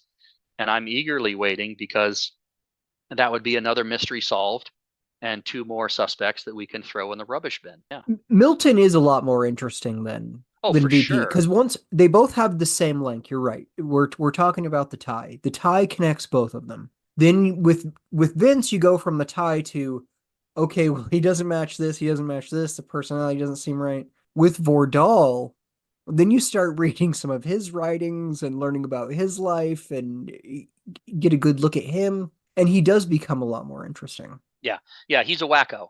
He's a wackadoo. He's clearly a sociopath of some sort. He's got some type of personality disorder. He's much more likely to do it. But God Almighty, I find it hard. The guy was involved. He was a well-known scientist. He was involved in the Manhattan Project, and I just don't think Cooper was a white collar guy. I don't think he was a professional guy. I just really, really don't. I'd be surprised if he was. Why is that? I think his drink of choice, frankly, is a good starting point. He ordered a bourbon and 7-Up, and bourbon in 1971 was drunk by the lower class, was drunk by the working class. It was not a professional C-suite drink. It was a drink for a working guy. And the idea that he was dressed the way that he was dressed, with a russet color suit and a black overcoat, suggests that he didn't have really a sense of style. Well, and that's been said too. People were like, the skinny ties were out of fashion then. Yeah, the big fat wide ties were cool. Yeah, and his tie clip was cheap, and again, I don't think a professional person, I don't think a white collar person would commit this crime. This is a bank robbery. White collar people don't walk into a bank and stick a gun in the teller's face, or slide a note to a teller and try to rob it. White collar people don't do that. This is a blue collar crime, and I think Cooper was a blue collar guy. To what degree, I don't know, but I find it hard to believe that a scientist would go and pull this off. I find it hard to believe that a executive would pull this off. This is a middle class, lower middle class, working class dude. That's a good point. If I'm a white collar guy and I'm gonna steal $200,000, it's gonna be doing it on paper, doing it alone, embezzling money from my company. Not that I would build a bomb, put it in a briefcase, and get on an airplane. Correct. Right. With the intent of jumping out of that airplane. Do you think his bomb was real? I asked you in the last episode, and you were pretty confident it was not. Yeah, I'm pretty confident it's not. But I'm prepared to be, have my mind changed on that. I know that there's been talk about the difference in size. I think the dynamite was 8 inches or 6 inches long, right? And road flares were longer. And my reply to that is, well, you could have just cut them in half. Could have just cut the flares in half and made them fit in his briefcase. I don't think that's out of the realm of possibility. But I find it, I don't know. I don't see the need for a real bomb. And maybe this is because I assume he brought another weapon on board. I think probably in that bag that he brought on board, he had a gun. He had some type of revolver. If I have a gun, I'm not putting it in a brown paper bag. I'm keeping it on my waist. Well, maybe he's got it in the pocket of his overcoat. I wouldn't be surprised if he had a gun. All the copycats did. They all had a gun somewhere. We knew he had a knife. Right, he had a knife. But they referred to it as a pocket knife, which isn't really a weapon. But remember, he told Tina, he said, they're not taking, words to the effect, they're not going to take me alive. Like, I won't be taken alive. So, and that's another reason why I've been more and more leaning towards the bomb is real. I used to be super confident it was fake. So let me ask you this then. Do you think that if push came to shove, he would have touched those wires together and detonated the bomb and killed everybody on board, including himself. I don't think he would have. However, I think there was a chance when he's the only one on the plane. Well, not the only one. You have Tina and the guys up in the cockpit. But I do think if there's a point in time where he's on the runway and they're like, hey, we're not taking off, or the pilots escaped through the window in the cockpit. I do think there is a point where he would have been like, I'm not going to jail, but I am stuck in here. I'm going to blow it up. And if he is going to do that, does he let Tina off? I don't know. Now we're into wild speculation. Yeah, but here's the thing, is you don't need a bomb to kill yourself. You just need a 38 special put to your temple, and you can end it all. I think the bomb. But the bomb removes evidence of him. Yeah, I guess. So he doesn't get caught. If I have 8 sticks of dynamite in my lap and it's 1971, how much evidence of me is there going to be? No, very little. 0. Very little. Yeah, very little. Yeah. But on the other hand, is he really thinking? I mean, then he's playing 4-dimensional chess. Then you're suggesting that he's, thought this all through. That, well, I don't want to be, discovered. I don't want my family to know. Then you're starting to play armchair psychologist with somebody we don't even know. So I think if he wanted to off himself, the easiest way to do it was with a gun. And you don't need a real bomb to kill yourself. So I think if the bomb is real, then holy crap, is that overkill? Pardon the expression. Because it's really would rather unnecessary. blow myself up than shoot myself. I think I would rather do both of those than jump out of the back of an airplane. Well, I would rather jump out of the back of an airplane than blow myself up. Yeah, I'm not a plane guy, so I'm scared of airplanes, which is ironic. But anyways, yeah, I don't know. I tend to think it's probably fake, but maybe not. I don't know. Again, does it help us know who Cooper is? I mean, it really depends. I know there was a big debate, I think this past summer, about how long, and I think it was something that I brought up on the Facebook group, is how long do you think it took Cooper to plan this? Was this something that he was planning for a year, 3 months? Did he plan this in the 10 days after Paul Cinne's hijacking? How long do you think? I mean, Darren, how long do you think Cooper took to plan this whole thing? I don't know that, but I can't remember who it was. Maybe it was Tessa that was talking about he thought about this for a real long time and it never needed to be real until all of a sudden, yeah, I'm going to go ahead and do that. Yeah. Because I've thought about things that are kind of weird and dark that I would never, ever do. And I think a lot of people do that. I'm not talking about I was planning a hijacking, but I'm like, well, what if I did this? That would be crazy. That kind of stuff. I'm sure we've all had those kind of thoughts, like, oh, maybe I could do this. Maybe I could pull this off. Or what if I knocked this over into that? That would be wild. And so maybe for him, it was sort of this, he thought about it. Oh, maybe I could do this with these skills I've learned, but of course I would never do that. And then all of a sudden there's a divorce and a job loss and his oldest kid died in a freak accident. And then he's in a terrible, terrible place. And okay, I could do this and make some money, or maybe I die in the process. And if I do, who cares? Yeah, I think the linchpin on that, though, was Paul Cinne. I mean, Paul Cinne's hijacking took place 10 days before this one. It was in the paper. It was well known. I find it hard to believe that D.B. Cooper would not be aware of Paul Cinne. So it almost strikes me. So what we have 2 things that we believe. Either D.B. Cooper read about Paul Cinne's hijacking and thought, you know what, I can do that and do it better. Or he was planning this whole thing simultaneously with Paul Cinne independently, and Paul Cinne just happened to pull his off a week and a half earlier. So I tend to believe that Cooper probably thought, hey, you know what, I can do it and I can do it better. It may have been percolating. It may have been like a thought in his back of his head, like, I wonder, I think of Cooper sitting in the back of a plane, flying along on some, trip somewhere, and he looks in the back and he sees those air stairs. And he sees people coming up the air stair. He says, you know what? I bet you Cooper could jump out the back. I bet I could jump out the back of those. All it takes is a little bit of imagination. It doesn't take like knowing that those air stairs could be lowered in flight. You just have to have a little bit of imagination. Like Larry Carr says, Cooper was just just smart enough to be a danger to himself and others. I talked to a few people about this. I think I'm not sure if I mentioned this on the last podcast or not, but I've talked about divergent thinking. And divergent thinking is a type of creative thinking. But basically it boils down to this, is people who are experts in creative thinking, if you give them a paperclip and you say, come up with as many uses for this paperclip as you possibly can. People who are geniuses in divergent thinking can come up with 100, 200 uses. People who are experts in divergent thinking can say, well, can I make the paperclip 200 feet long and made out of styrofoam? Their minds are thinking beyond what we would normally think.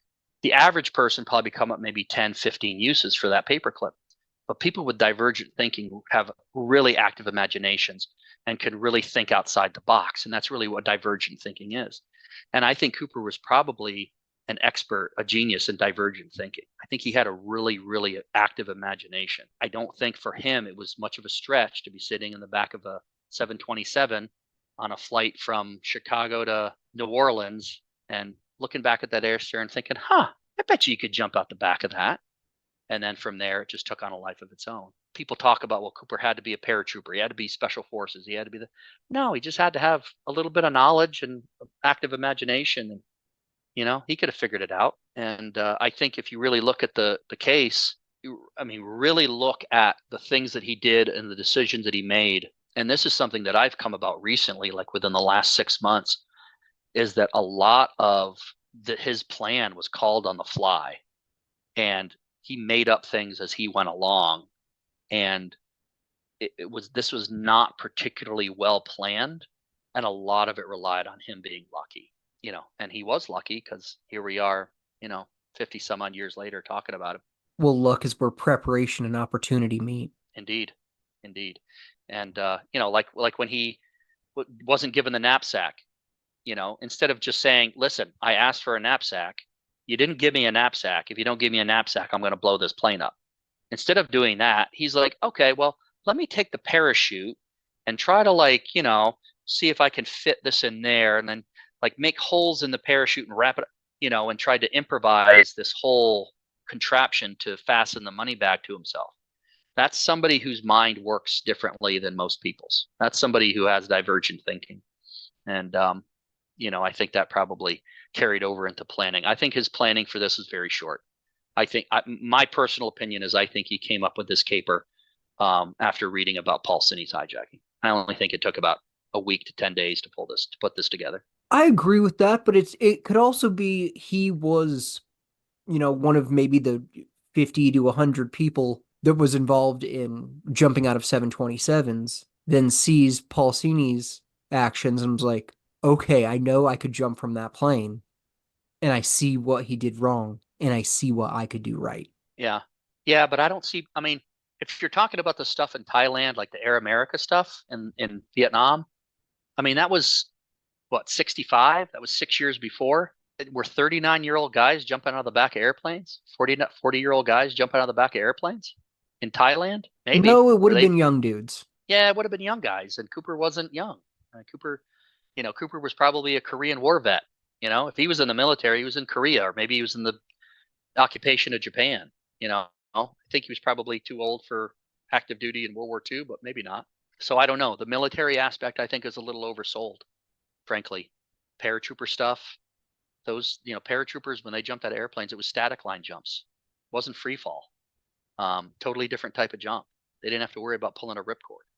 So I don't think the military stuff is as necessary. It's not as necessary, but most men that Cooper could be described as had served in the military. Agreed. Men of that age, due to World War II and Korea and Vietnam, which were sort of back to back to back, had some type of military experience. That's correct. So it wouldn't surprise me if he had military experience, but I'm not sure that military. For example, there's a guy who I've been interested in. I will not consider him a suspect, but I've been investigating him a little bit. And he was in the Army, and he was a cook in the Army, just a cook, like a mess hall cook. Certainly didn't jump out of airplanes. But I got his military records, and it said that he received counterinsurgency training. I don't know what that entails. What is counterinsurgency training? Does that mean that he jumped out of airplanes, that he received parachuting experience? I don't know. Or he took a So 2-hour classroom thing. sat in a 2-hour class, and they told him, if you're caught, just give your name, rank, and serial number. It could be that too. I don't know. But why are they giving cooks counterinsurgency training? Maybe he's like, oh gosh, what was that movie with the guy on the boat? The terrorists take over the boat, the action movie, and he's the cook. He's the cook on the boat. What's the Under name of that? Siege? Gosh darn. Under Siege. Yes. Yeah, he's the Under Siege guy, where he's the cook, but he's actually an undercover super soldier. But yeah, so I think he could have been in the Army, or could have been in any of the services. That doesn't necessarily mean that that's where he got his training, I guess is what I'm saying. I tend to think that's oversold a little bit. It is interesting he was able to stay calm, cool, and collected, though. It is, and I think that has more to do with his criminality than anything. If you've pulled off a crime before, and it could have something to do with the fact, listen, you're not going to take me alive. If you're willing to die, what's scaring you? If you're willing to accept that this is your last day on Earth, why are you scared? You're going to be calm, cool, and collected because it's passive suicidal tendencies. So if that's your mindset, that I'm willing to die right now, today, within the next few hours, he's certainly not going to be worried, because there's nothing scarier than death. Prison, maybe, but then that's why he said, look, I'm not going to be taken alive. But if he's suicidal, why does he want to make sure that none of the passengers know it's being hijacked? Because I think he wants to pull it off, right? I think he's smart enough to know that if people know there's a hijacking, there's a possibility that you could have, a Flight 93 situation where the cabin passengers take matters into their own hands. That was even a worry of the crew, right? Was it Radicek or Scott that said, we've got some Montana cowboys on here that might take matters into their own hands, so we just need to keep this thing quiet. And I think Cooper was the same way, and I don't think he wanted the crew or the passengers to come back there.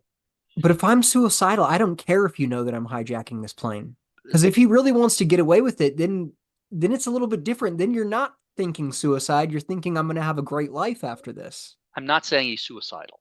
I'm saying that he's willing to die, and there's a difference.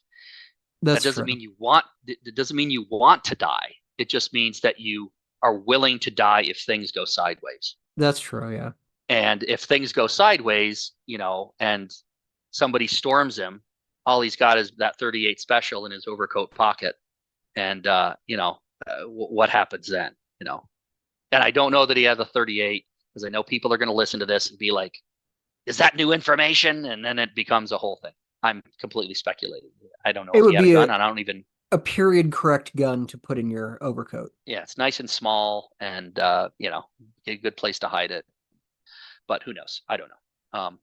But yeah, we don't know who Cooper was. We don't know who Cooper was. We can conjecture, we can speculate, but we really don't know. And I don't mean who he was in terms of identity or name. I just mean in terms of the type of person he is. You can make a case for him being an executive. You can make a case for him being a blue collar guy. You can make a case for him being a small time hood that is involved in a bunch of small time crime and decides to pull off the heist of a lifetime, like Marty, Martin McNally.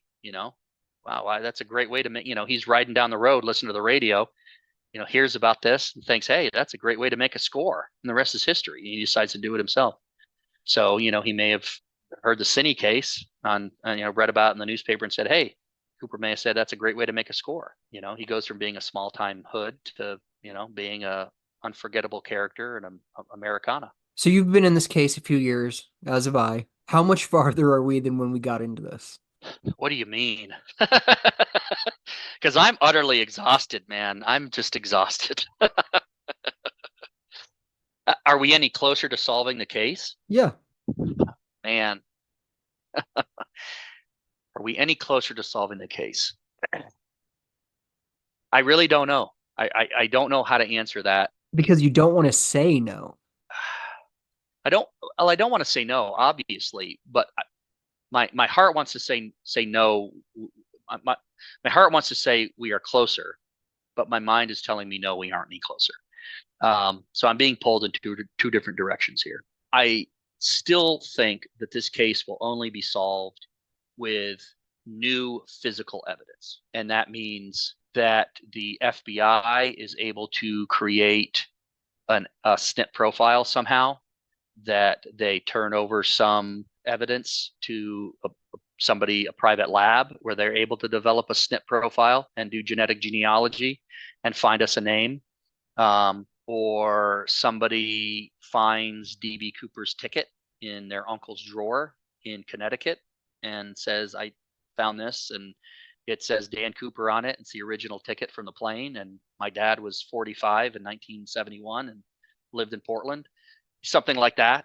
Some new physical evidence that comes up. But what we have right now, the evidence that we have at this particular moment in time, March of 2024, we don't have enough to solve this case. We just don't. We don't have enough. We can conjecture. We can come up with suspects and say, hey, isn't this guy really interesting? Yes, he's interesting. Can we prove he's Cooper? No, we cannot. DNA is the only thing that's going to prove who's Cooper and who's not. And we don't have enough right now. We don't have a DNA profile at this moment in time. So I'm very pessimistic about solving this case. As to whether or not we're further along, no, I don't think we're further along to solving the case, but I do think we have a much, much better understanding surrounding the case itself, the context of the person. We don't know the person, but we have a much better understanding of the context surrounding him, how the money was bundled. I think we're going to know very soon when and where he jumped. I think we have a better understanding of who he is, those types of things.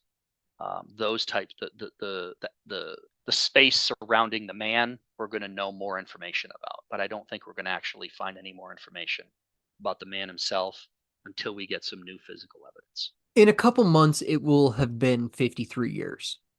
53 years since this happened. As the years go by, do you think we're getting closer or further away from an answer? Because this is something I've thought a lot about. As people pass away, as this becomes more of something that is obscure, that just weirdos like you and I are focusing on, are we getting closer or are we getting farther away? I mean, I have to think we're getting farther away. I not to bury a lead here, but I called Harold Anderson back in August, found his number. I called him. I explained to him who I was, what I was interested in. He was gracious, very nice guy. But when I said why I was calling, he said, I don't really talk about that. And I said, I understand, and I don't mean to be a pest, but I'm hoping that you understand that I'm not looking for anything scandalous or salacious, or, I really just kind of want to dig down into the facts. And he said, well, leave me your number and I'll give you a call. And I said, that's fine. That's fair. I never heard back from him. And that's very sad to me, because Harold Anderson is in his 80s now, and he's not going to be with us for a whole lot longer. And he is one of the few people left who were on board that aircraft and in that cockpit and dealing firsthand with that situation. And that's a voice that we're going to lose. But those people are so frustrated about talking about it. They are, because people who have approached them have asked the wrong questions in the wrong ways, and they've turned people off. I don't think. Also, in the FBI, they had to talk to the FBI for years and years and years. Agreed. And I think, but on the other hand, this is no longer a case. It's no longer an investigation. It's a part of Americana. They're a part of American history.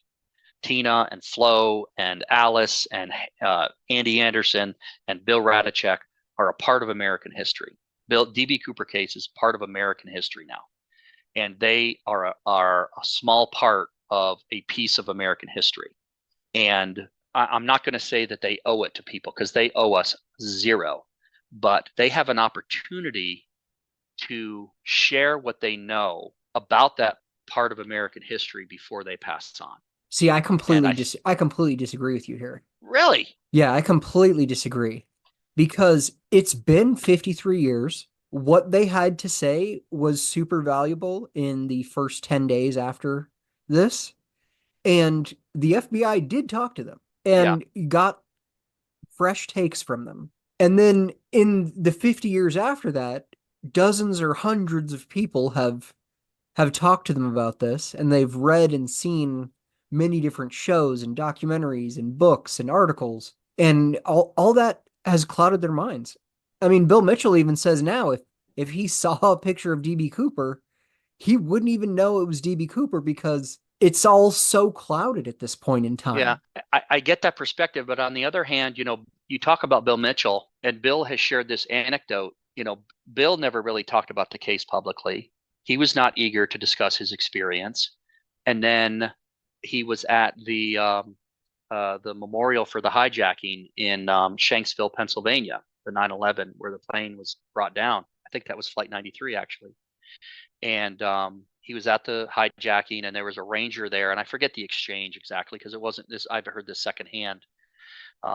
But essentially, Bill told the ranger, I was a victim of a hijacking myself, and the ranger said, "Oh, were you on the DB Cooper plane?" And it was at that point that Bill realized how ubiquitous this case had become, and realized how important it was to people. And at that point decided that he was going to speak more publicly about it. And somebody like Harold Anderson, yes, his memory may be clouded, he may be aged, he may be 50 years removed from the event, but he has a chance to add something more to his part of Americana and contribute a little bit more. And yes, they've been asked questions by the FBI, but look at how those questions were reconstructed. I mean, is an FBI 302 a great way to recount an interview? No. It's No, it is the not. FBI agents, they take notes and then they try to create a narrative based on the notes that they took. They aren't recorded. It's terrible. It's one of the worst ways to conduct an interview. And if you look at the Cruise interviews, they interviewed Tina, but frankly, the only person that they interviewed was Harold Anderson, and his 302 was maybe like a third of a page. And then Bill Radachek, who obviously, knowing Bill, rambled on for a page and a half. William Scott basically said, "Yeah, I agree with what those guys said." There's so much more information there, and I don't think people were asking the right questions. And I think a lot of people involved in this case, amateur sleuths, citizen sleuths, did not ask them in the right way, and they weren't asking the right questions. So I'd still like to hear from Harold Anderson. I'd still like to hear from Bill Radachek, because I know I have questions for them that nobody else has asked them, that I think would illuminate parts of this case that would help us understand the context of the case better.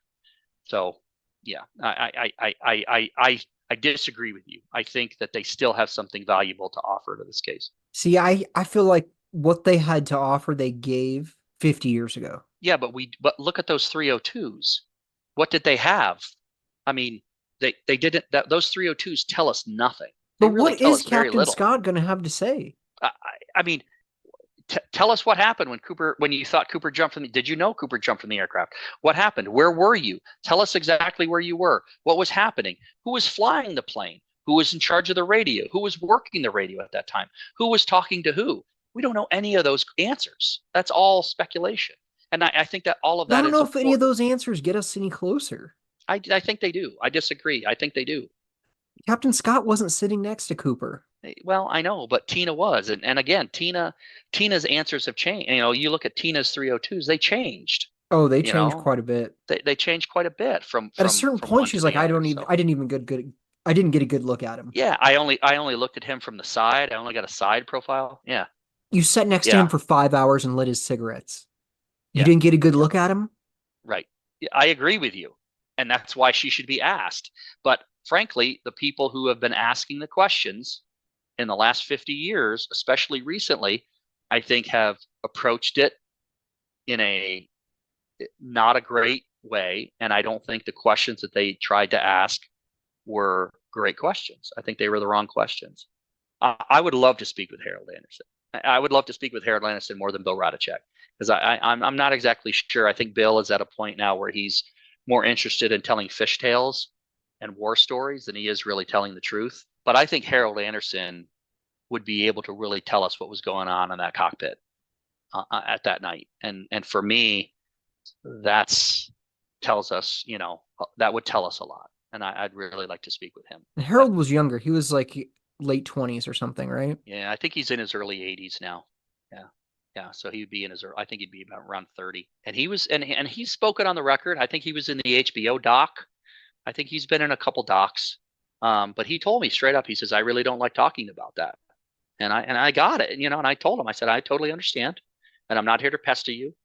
Here's my number, call me if you wish.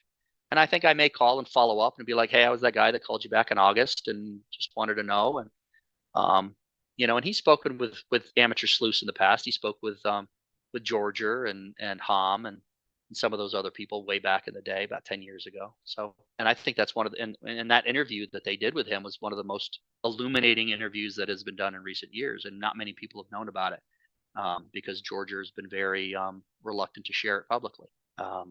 Damn, I would man, love to have Georgia on this show. Listen, Georgia is a friend, flat out. Georgia is a friend of mine, and I make no apologies for that. We exchange emails.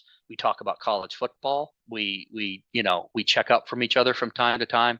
I consider Georgia a friend, and I know he gets a lot of hate from a lot of people, but I like Georgia, and I think he has a lot. He had a lot to offer at the time that he's involved in genetics. He was one of the first people to reach out to the Ingrams. He's been playing this game a long time. He has, and he knows a lot. He's forgotten more about the case than I'll ever know. Because you look at the first 10 names on the drop zone, and one of them is Georgia. Yeah. 5 of them aren't around anymore. One of them's Georgia. Yeah, I like Georgia a lot. I'm a friend of his. I have a lot of respect for him, where a lot of people don't. And but yeah, I like Georgia a lot. And tell him to come on the show. I would love. Yeah, he's a private guy. I don't know if he ever will, but I think if he wants to come on the show as Georgia, we will 100% do that. Yeah. I've done that in the past. Yeah. I had Anonymous on the show. I had Nat LaFoque on the show, which is not his real name. We basically opened that saying it was his pen name. And I know that Georgia has a lot of respect for you and appreciates the podcast. Yeah, maybe I'll send him an email and tell him, but I wouldn't get your hopes up. I'm definitely not getting my hopes up. I think my best chance was a few years ago. I hit him up at the exact right time. But even then he was like, yeah, you know what? I'll think about it. And then got back to me like literally minutes later and was like, I changed my mind. I don't want to do it. Yeah. He's a mercurial guy. He really is. But the thing I don't know if this is selfishly or if it's generously. Let's call it both. But there are certain people that I want everyone to know that the work that they've done. Yeah. Like if I could have had Sluggo on the show. Yeah. When he left the Vortex, he truly left. Because I reached out to him, of course. Yeah.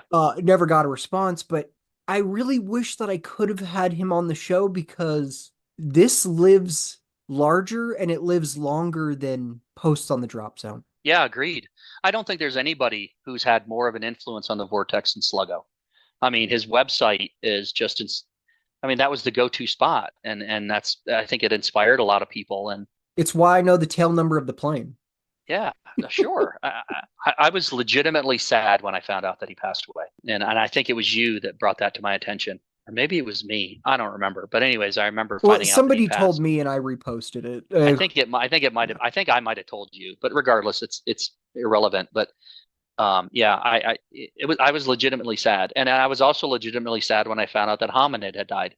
Hominid is one of those guys from way back in the day who was super, super bright guy, just very articulate, very intelligent, very knowledgeable about the case. I read his posts and I marvel, and I just wish I was that smart. And when I found out that he had passed, I was legitimately sad. It's like, man, we missed that. Voice is gone, and I'm very scared, to be honest with you, because there's a repository of really excellent research on the drop zone and on the DB Cooper forum, and I'm terrified that one day that's all going to go away, and all of that research and all of those posts are just going to vanish. Well, I mean, when Blevins got booted from the drop zone, all of his posts disappeared. Like I said, there's a lot of good research on the drop zone that I'm afraid is going to go away. There's a lot of good research that I'm afraid is going to go away. Very, very true. Yeah. And But and yes, we have no control of that. It's so interesting that it's for over a decade, the main source of DB Cooper information was on a skydiving forum that didn't like DB Cooper people. yes, hated us. And I remember it was a couple years ago, and Shutter, who runs the DB Cooper forum, came on and said, yeah, in 2 weeks I'm shutting this forum down. And I was like, wait, what? And I reached out to him and I said, look, man, I'll take it over. I'll do it. Like, you know, and I talked him off the ledge, and he agreed to keep the forum open. And and I've been administrating. Unfortunately, for a variety of reasons, the activity on that forum has really died off. But that's still a lot. I still see it as like a library of research where people can go and they can search and find out. Because a lot of times what I've found is like on the mystery on Eric's group, right, the Facebook group, and I'm no Well, longer a Facebook is member. no forum, and that's one of my huge problems No, with it is it's just these conversations. It's right. not searchable. There's not this evidence. You can't. I mean, most people are doing it on their phones. When you're on the DB Cooper forum, you're using a computer I talked to to Bruce write about this this, out. and he made an excellent point. He says the problem with the Facebook group is that there's more commentary about the case than there is actual research. Oh Where yeah. Oh yeah. That's well said. where people go and want to comment on the case and talk about it, but not really want to research it and exchange ideas. And I'm like, man, you nailed it. Like, that's true. There's not research going on. Like there was in the DZ, where people were exchanging ideas and coming forward with new ideas each day and vetting different theories. And you just don't see that. It's more like, the constant,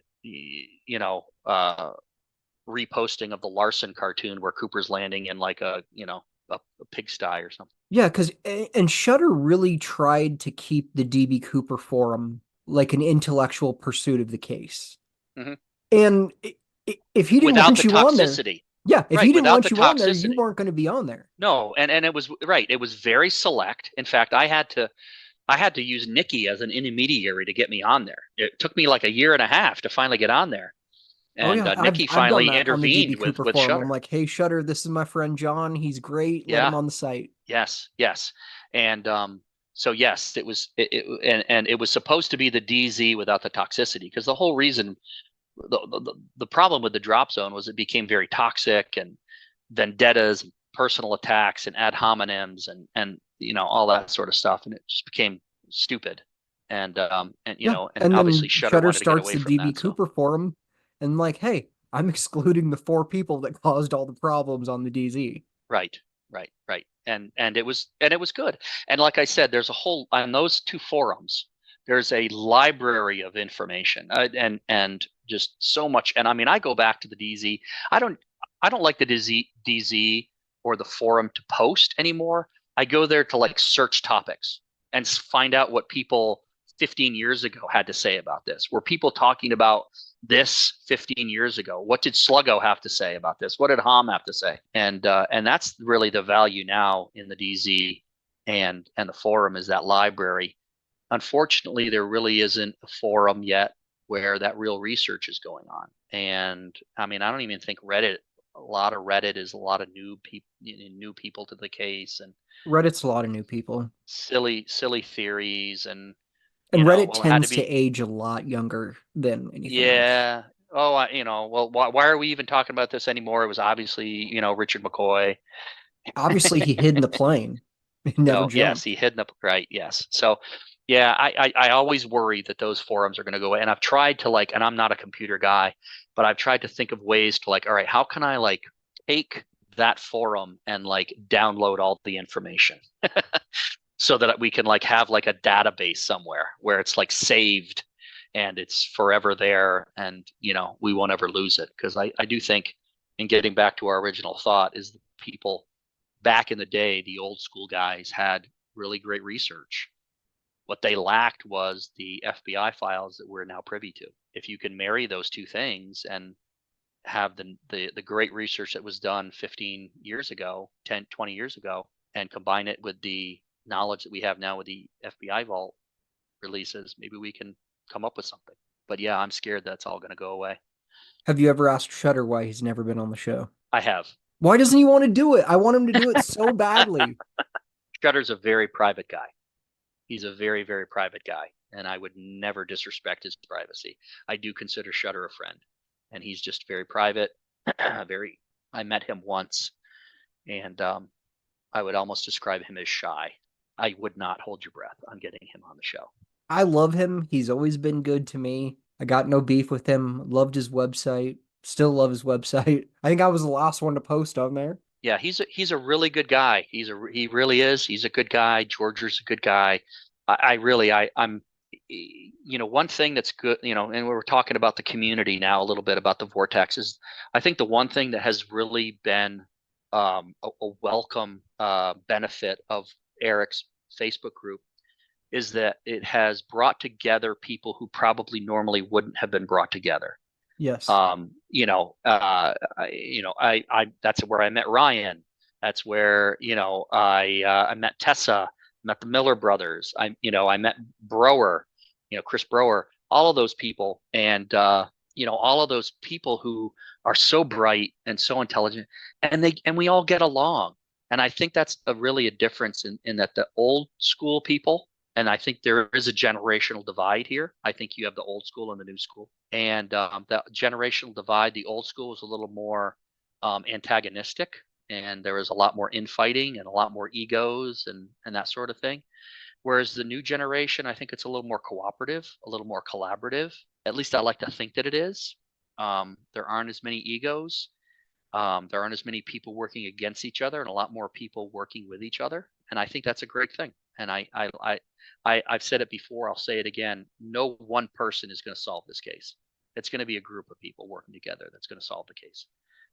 It's going to be a collaborative effort, a cooperative effort. Anybody who thinks they're going to solve this working in isolation, I'm sorry. And at this point in time, if I solve the case tomorrow, I'm using work that Marty had done, that Eric had done, that you had done, that Georgia had done to come to my conclusion where I solve the case. It's not like anyone's coming in this fresh with a hot, fresh take and a new idea, having talked to none of us and solving the case. Well, I'm working on something, and I'm hoping to have it presented at CooperCon in November. And I've been working on it, well, almost 2 years. And it basically has to do with the drop zone. And like I said, I go on the DZ and the forum all the time to contribute to this new research. And all right, I have this idea. Is this an original idea? And it's not. But because it's not an original idea, Sluggo and Larry Carr were talking about this 15 years ago. The difference is I now have access to files and information that were not available at the time. So I can build upon that. And using that along with some other information that I've gathered from outside sources, I can come up with this new theory. That's exciting. That's exciting, but it's all built on the backs of the people who came before us. It's all built on the research that happened in 08, 09, 10, 11, 12, 13, etc. All right, Chris. Well, is there anything that I didn't ask you that you were hoping I would? Well, I think we covered everything. I had a list of a few things that I wanted to talk about, and I wanted to make sure that I gave Marty a shout out. I wanted to give Ryan's book some pub. We talked about Barb and Clara. I do hope that there is more effort into ending that discussion and pinning Barb down as Clara, and I think she is. The DNA stuff, I hope, didn't bore people too much, and I think a lot of people have misconceptions as far as the DNA. And well, if we get a profile, we'll solve the case, and that's not necessarily true. There's different kinds of DNA profiles and those types of things. So, and then Vince Peterson, Bordahl, we talked about. We didn't talk about Lauren Hall at all, but I'm not even fully educated on Lauren Hall yet. And neither am I. So I don't feel it's appropriate for me to discuss that because I haven't fully gotten into Lauren Hall. I'm halfway through the book. Yeah, but I do know that John Limbach is a super intelligent guy, super nice guy. He has a terrible singing voice, but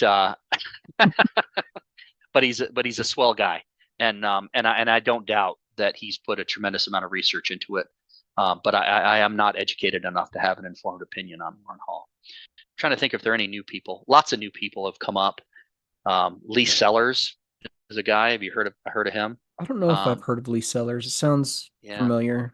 Yeah. A lot of the guys that are coming out in the FBI files now, like they're getting into suspects and people that they looked into, and a lot of those people are getting traction again. There's a Dr. Roman who you heard about this. I'm glad this came up because that was the. I mean, obviously the Barb Clara stuff was the big news, but the fact that Joe Weber knew about Dr. Roman and the double homicide way back then. I mean, that just came out back in 2020 at the end of the latter half of 2023 in the FBI vault. Yeah, and how did she know that? My interview with Marty was like 2021 or something like that. Yeah. And he mentioned that, and I didn't know what he was talking about, so I just blew by it. And then now that I know this from the FBI files, courtesy of Ryan, of course, listening back to Marty's episode in preparation to do the new one, I was like, holy hell, he's talking about Dr. Roman. And unfortunately, I couldn't remember his name during the interview. Yeah.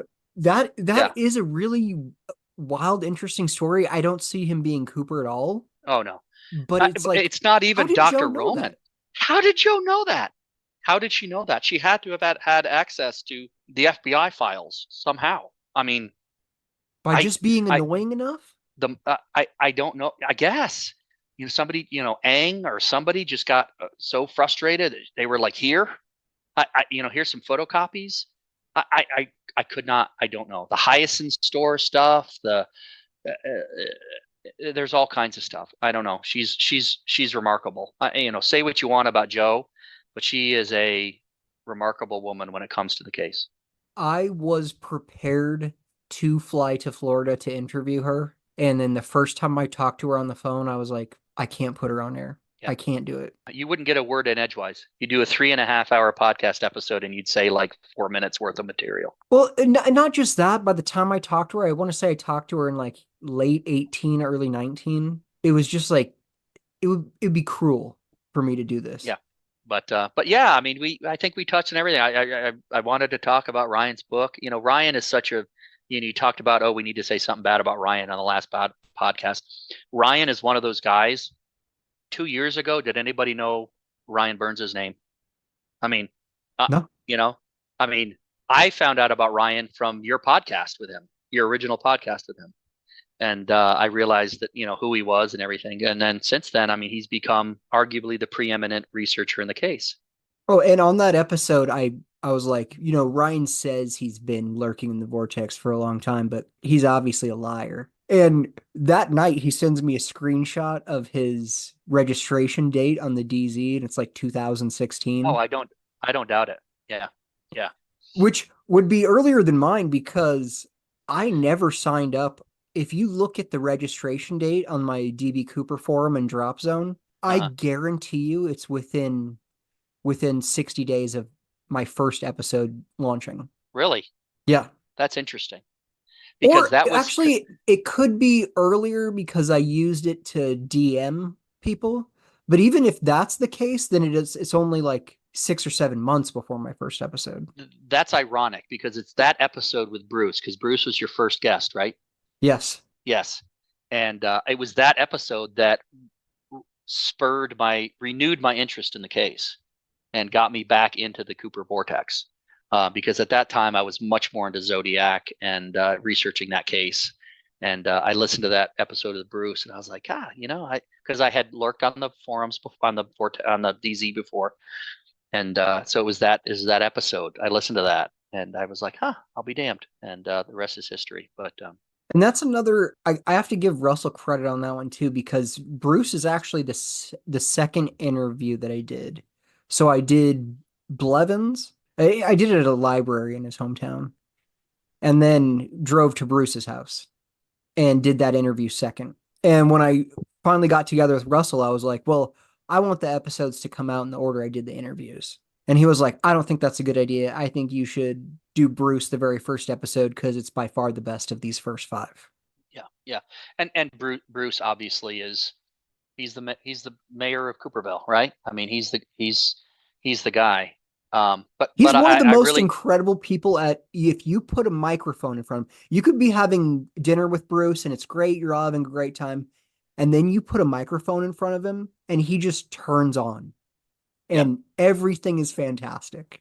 Yes, I interviewed Bruce on his farewell panel at CooperCon when he said goodbye to the Vortex. I was the moderator, and that was an experience. That was an experience I will never forget. Bruce is an original guy. Bruce is another guy that I consider a friend. And if you asked me, 5 years ago, would Bruce Smith of the DB Cooper world be a friend of mine, I would have laughed. But he truly is. He's a friend.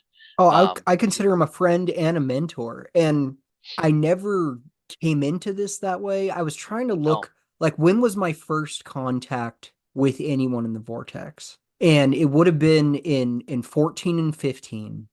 I reached out to Bruce Smith and Robert Blevins independently uh-huh. about it wasn't the Rockstraw show. It was a History Channel one right before that, just to get their thoughts because they were the only people I sort of knew Uh-huh. in there, and Yeah. both of them responded to my emails right away. Maybe I should That post that up or that something, but that's the great thing about Bruce is he always got back to people like instantaneously. Bruce never big timed anybody. Like a lot of times you'll meet people who are, high profile and they'll just big time you, right? And just be like, I'm this, that, or the other. And he never did that, man. Bruce was always such a good dude. I think the vast majority, if you took the 25 most famous, and I'm doing air quotes that you can't see right now, uh, Uh-huh. famous people in the Vortex, I would say all 25 of them are going to get back to you. The only stuff I don't respond to is, hey, will you take a look at this t-shirt I designed and maybe you could promote it on your show? Or, hey, I have an idea. Maybe he never jumped from the plane. Oh gosh. That's the It, only stuff I don't respond to. here's what's funny. Rob Bertrand. And Rob Bertrand is he's a guy he's on the I think you've had him on, right? Have Yeah, you had him on? Rob's a great Yeah. guy. Yeah. Love Rob. Great guy. Great. Love Rob. Underrated dude. Love Rob.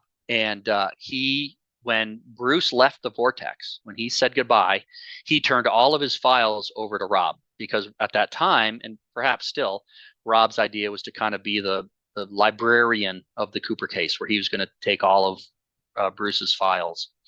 And the only thing that he didn't give him were all of Bruce's files pertaining to the FBI and Bruce's contacts with the FBI, because they are right behind me in a box. And so I have all of Bruce's information regarding the FBI. And once I'm done with them, I'm going to send them to Rob because I think Rob deserves them. So anyways, Rob has all of Bruce's files. Well, guess what? Rob messaged me like literally a week ago. It was like, hey, this is your email, your very first email to Bruce, where you introduced yourself to Bruce, and he sent it to me. And it's a 2-paragraph email, and I introduced myself, and I have some, ask him a few questions, and Bruce printed it out, and he kept it. And I'm sure he did that with everybody who reached out to him, is he printed it out and he kept it somewhere. So yeah, Bruce is a remarkable guy. And now that Bruce is gone, we talked about library. I think Bruce, more than anything, was a historian of the case, right? I mean, he was an author. He had his opinions, obviously. He had his theories, but he was a historian. If somebody had a question about some minute detail in the case, I can't speak for everybody. I'd go to Bruce and be like, "Hey, Bruce, do you remember so and so, or do you remember when so and so said this?" Because he was the historian of the case. Who's that guy now? That guy's Brian Burns, right? Yeah. I mean, Ryan now is that historian of the case. And I told Ryan about a month ago, I said, Ryan, who you remind me of is Shelby Foote. Do you know who Shelby Foote is, I don't. Darren?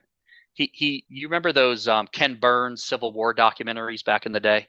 Yeah, Back, late 90s or whatever, PBS. he was the guy with the goatee, and he had that really unique drawl where he'd be like, the Confederates would come up over the hill with their rebel yell, and the cannon fire filled the air, and the smell of, and he would be very dramatic in the way that he told, but he was the guy when it came to the Civil War. He was the historian when it came to the Civil War, Shelby Foote. And I told Ryan, I said, "You're the Shelby Foote of DB Cooper."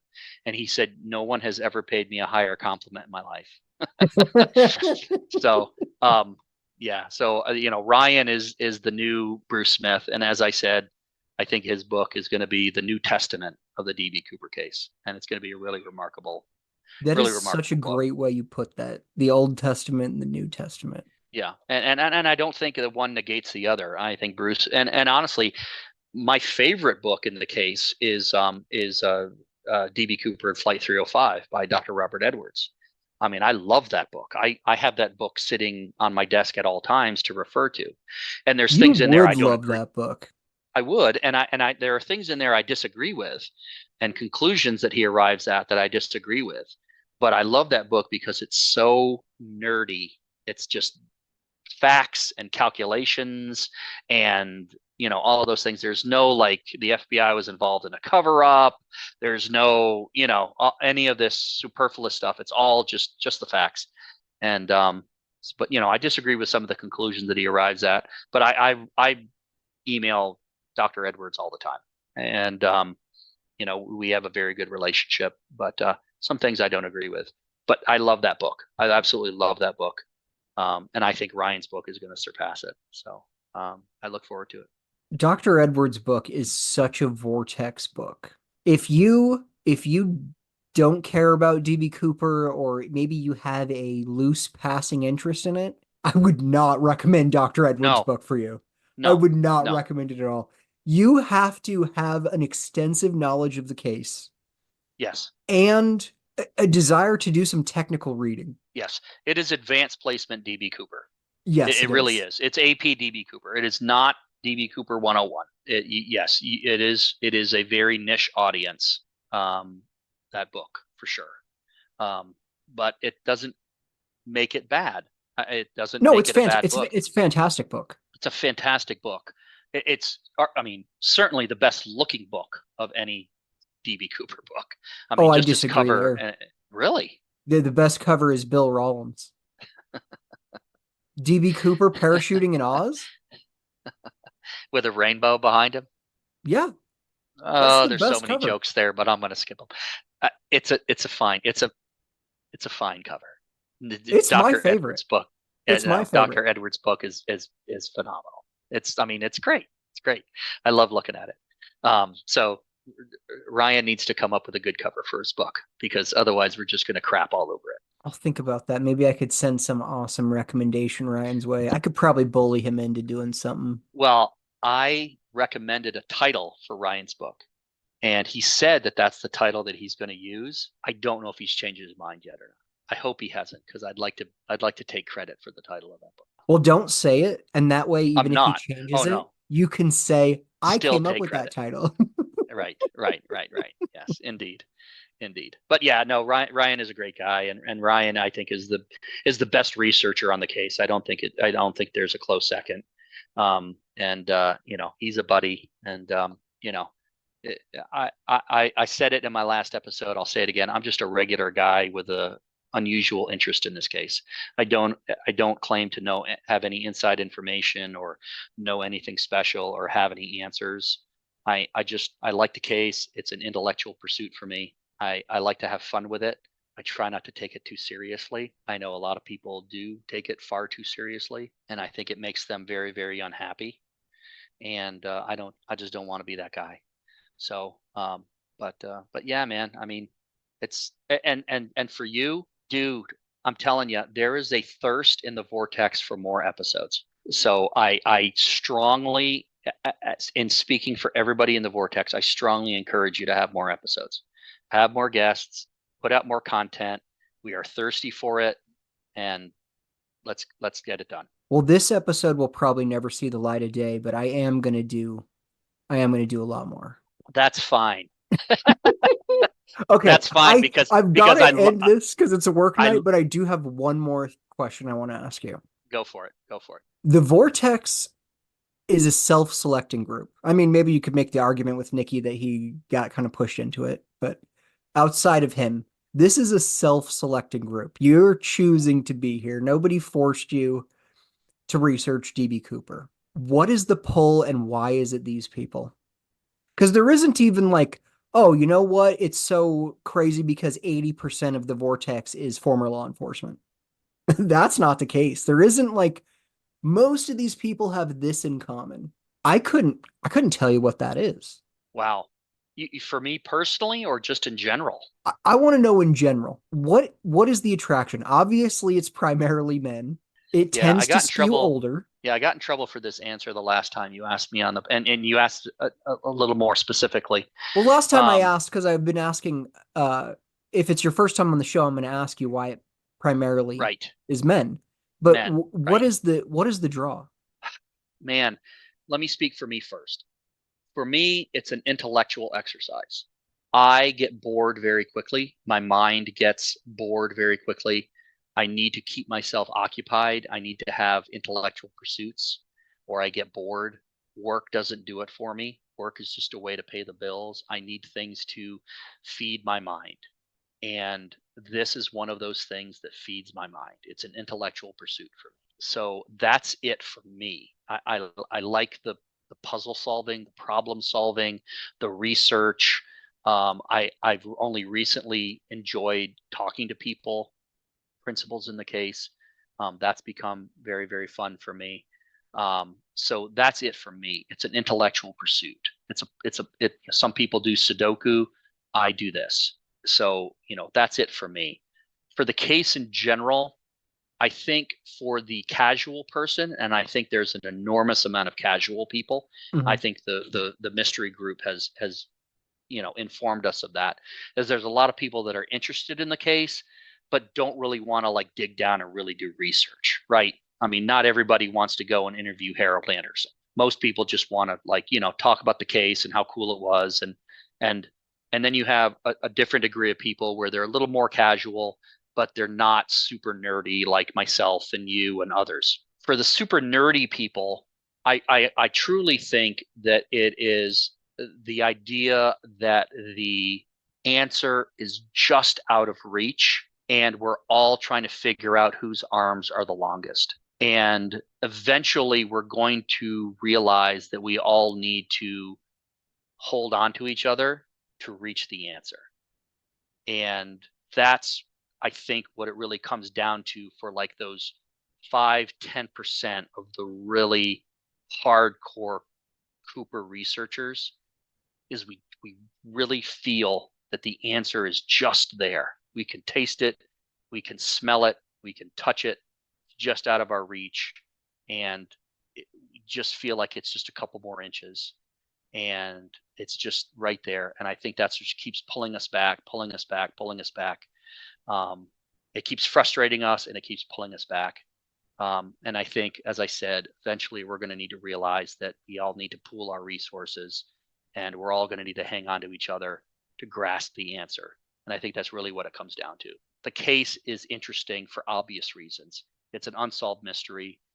The guy on its surface was cool as hell. I think when you dig down deeper, he's not quite as cool, but surface level, it's enough to attract the casual guy, the casual person to the case. And then for us hardcores, I think it's a little deeper.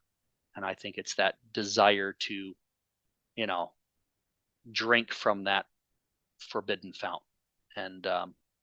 And hopefully we'll do it someday. And we'll pull our resources and get this thing, because I really want it solved. I want to solve this case. I have no vested interest. I have no financial interest in keeping this case, around. I just want to know who he was, truly. And I don't care who solves it. I really don't. If Eric and Tom are able to use their ancient DNA and solve this case, congratulations, Mazel Tov. Let's celebrate. I'll pop open a bottle of champagne. First round's on me. I don't care who solves it. I just want to solve the case. I want to answer the mystery. And that's, for me, that's what it comes down to. So hopefully we'll get it done, man. And I think Eric is a huge voice in publicizing the case, but so are you. And I don't want you to overlook that. I think the Cooper vortex is an important part of the vortex in itself, and it publicizes the case in ways that the sun doesn't do. if you understand what I mean by that. So continue what you're doing, and hopefully one day somebody will listen to a podcast episode and say, hey, my uncle this or my grandfather that, and reach out. So email me, email you, email Ryan, email Eric, whoever. I'm open to any and all ideas. I know that's a long-winded answer and maybe it's overly poetic, but I think it was a fantastic answer. Very well said, Chris. And if people want to tell you that you're a fool and you're a clown, or if they want to tell you that you're onto something, or they have a tip that you might be interested in, is there somewhere we can find you? Yeah, please do. Honestly, like I know there are some people that are very selective in the types of people and tips and suspects that they're interested. I'm not. I am open to anybody and everybody, if it's a small detail or a big detail. You can email me, cunninghamchris35@gmail, and email me. I'm available. I will get back to you. I will reply. I'm just a regular guy. I'm not going to big time anybody. I do not have an ego. So yeah, email me. Let's get this thing solved, man. I'm exhausted. Let's get this solved. I'm exhausted too. Let's get it solved. Chris, thank you so much for coming on the show. I appreciate it so much.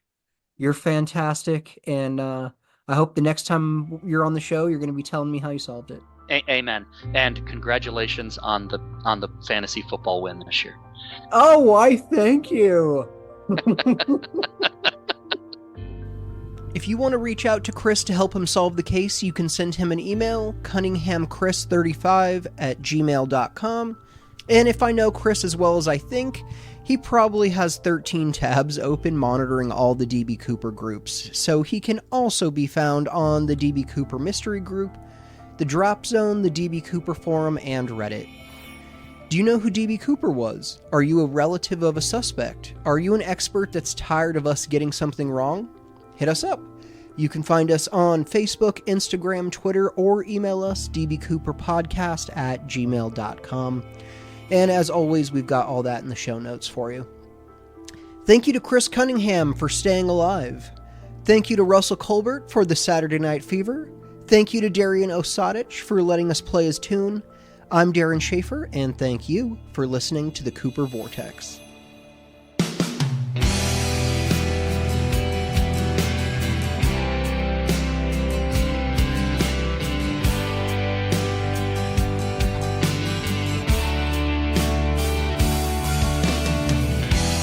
Story we all know about a man many years ago.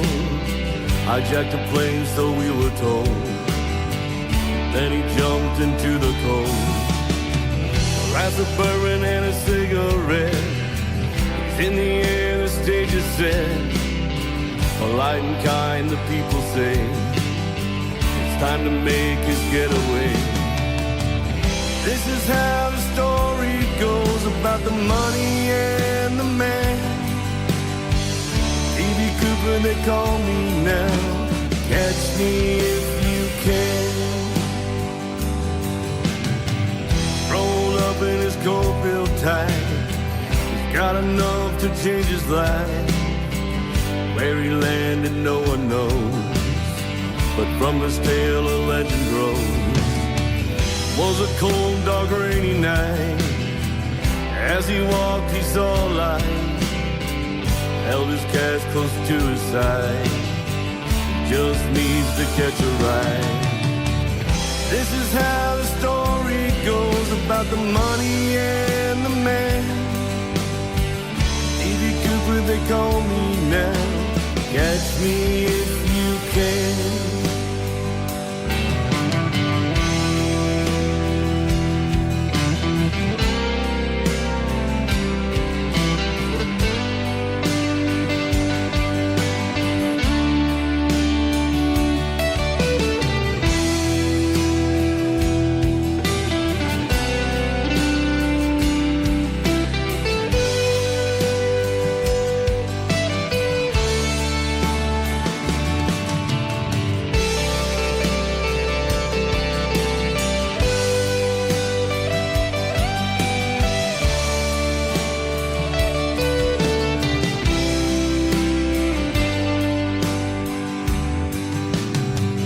Soaking wet down to the bone.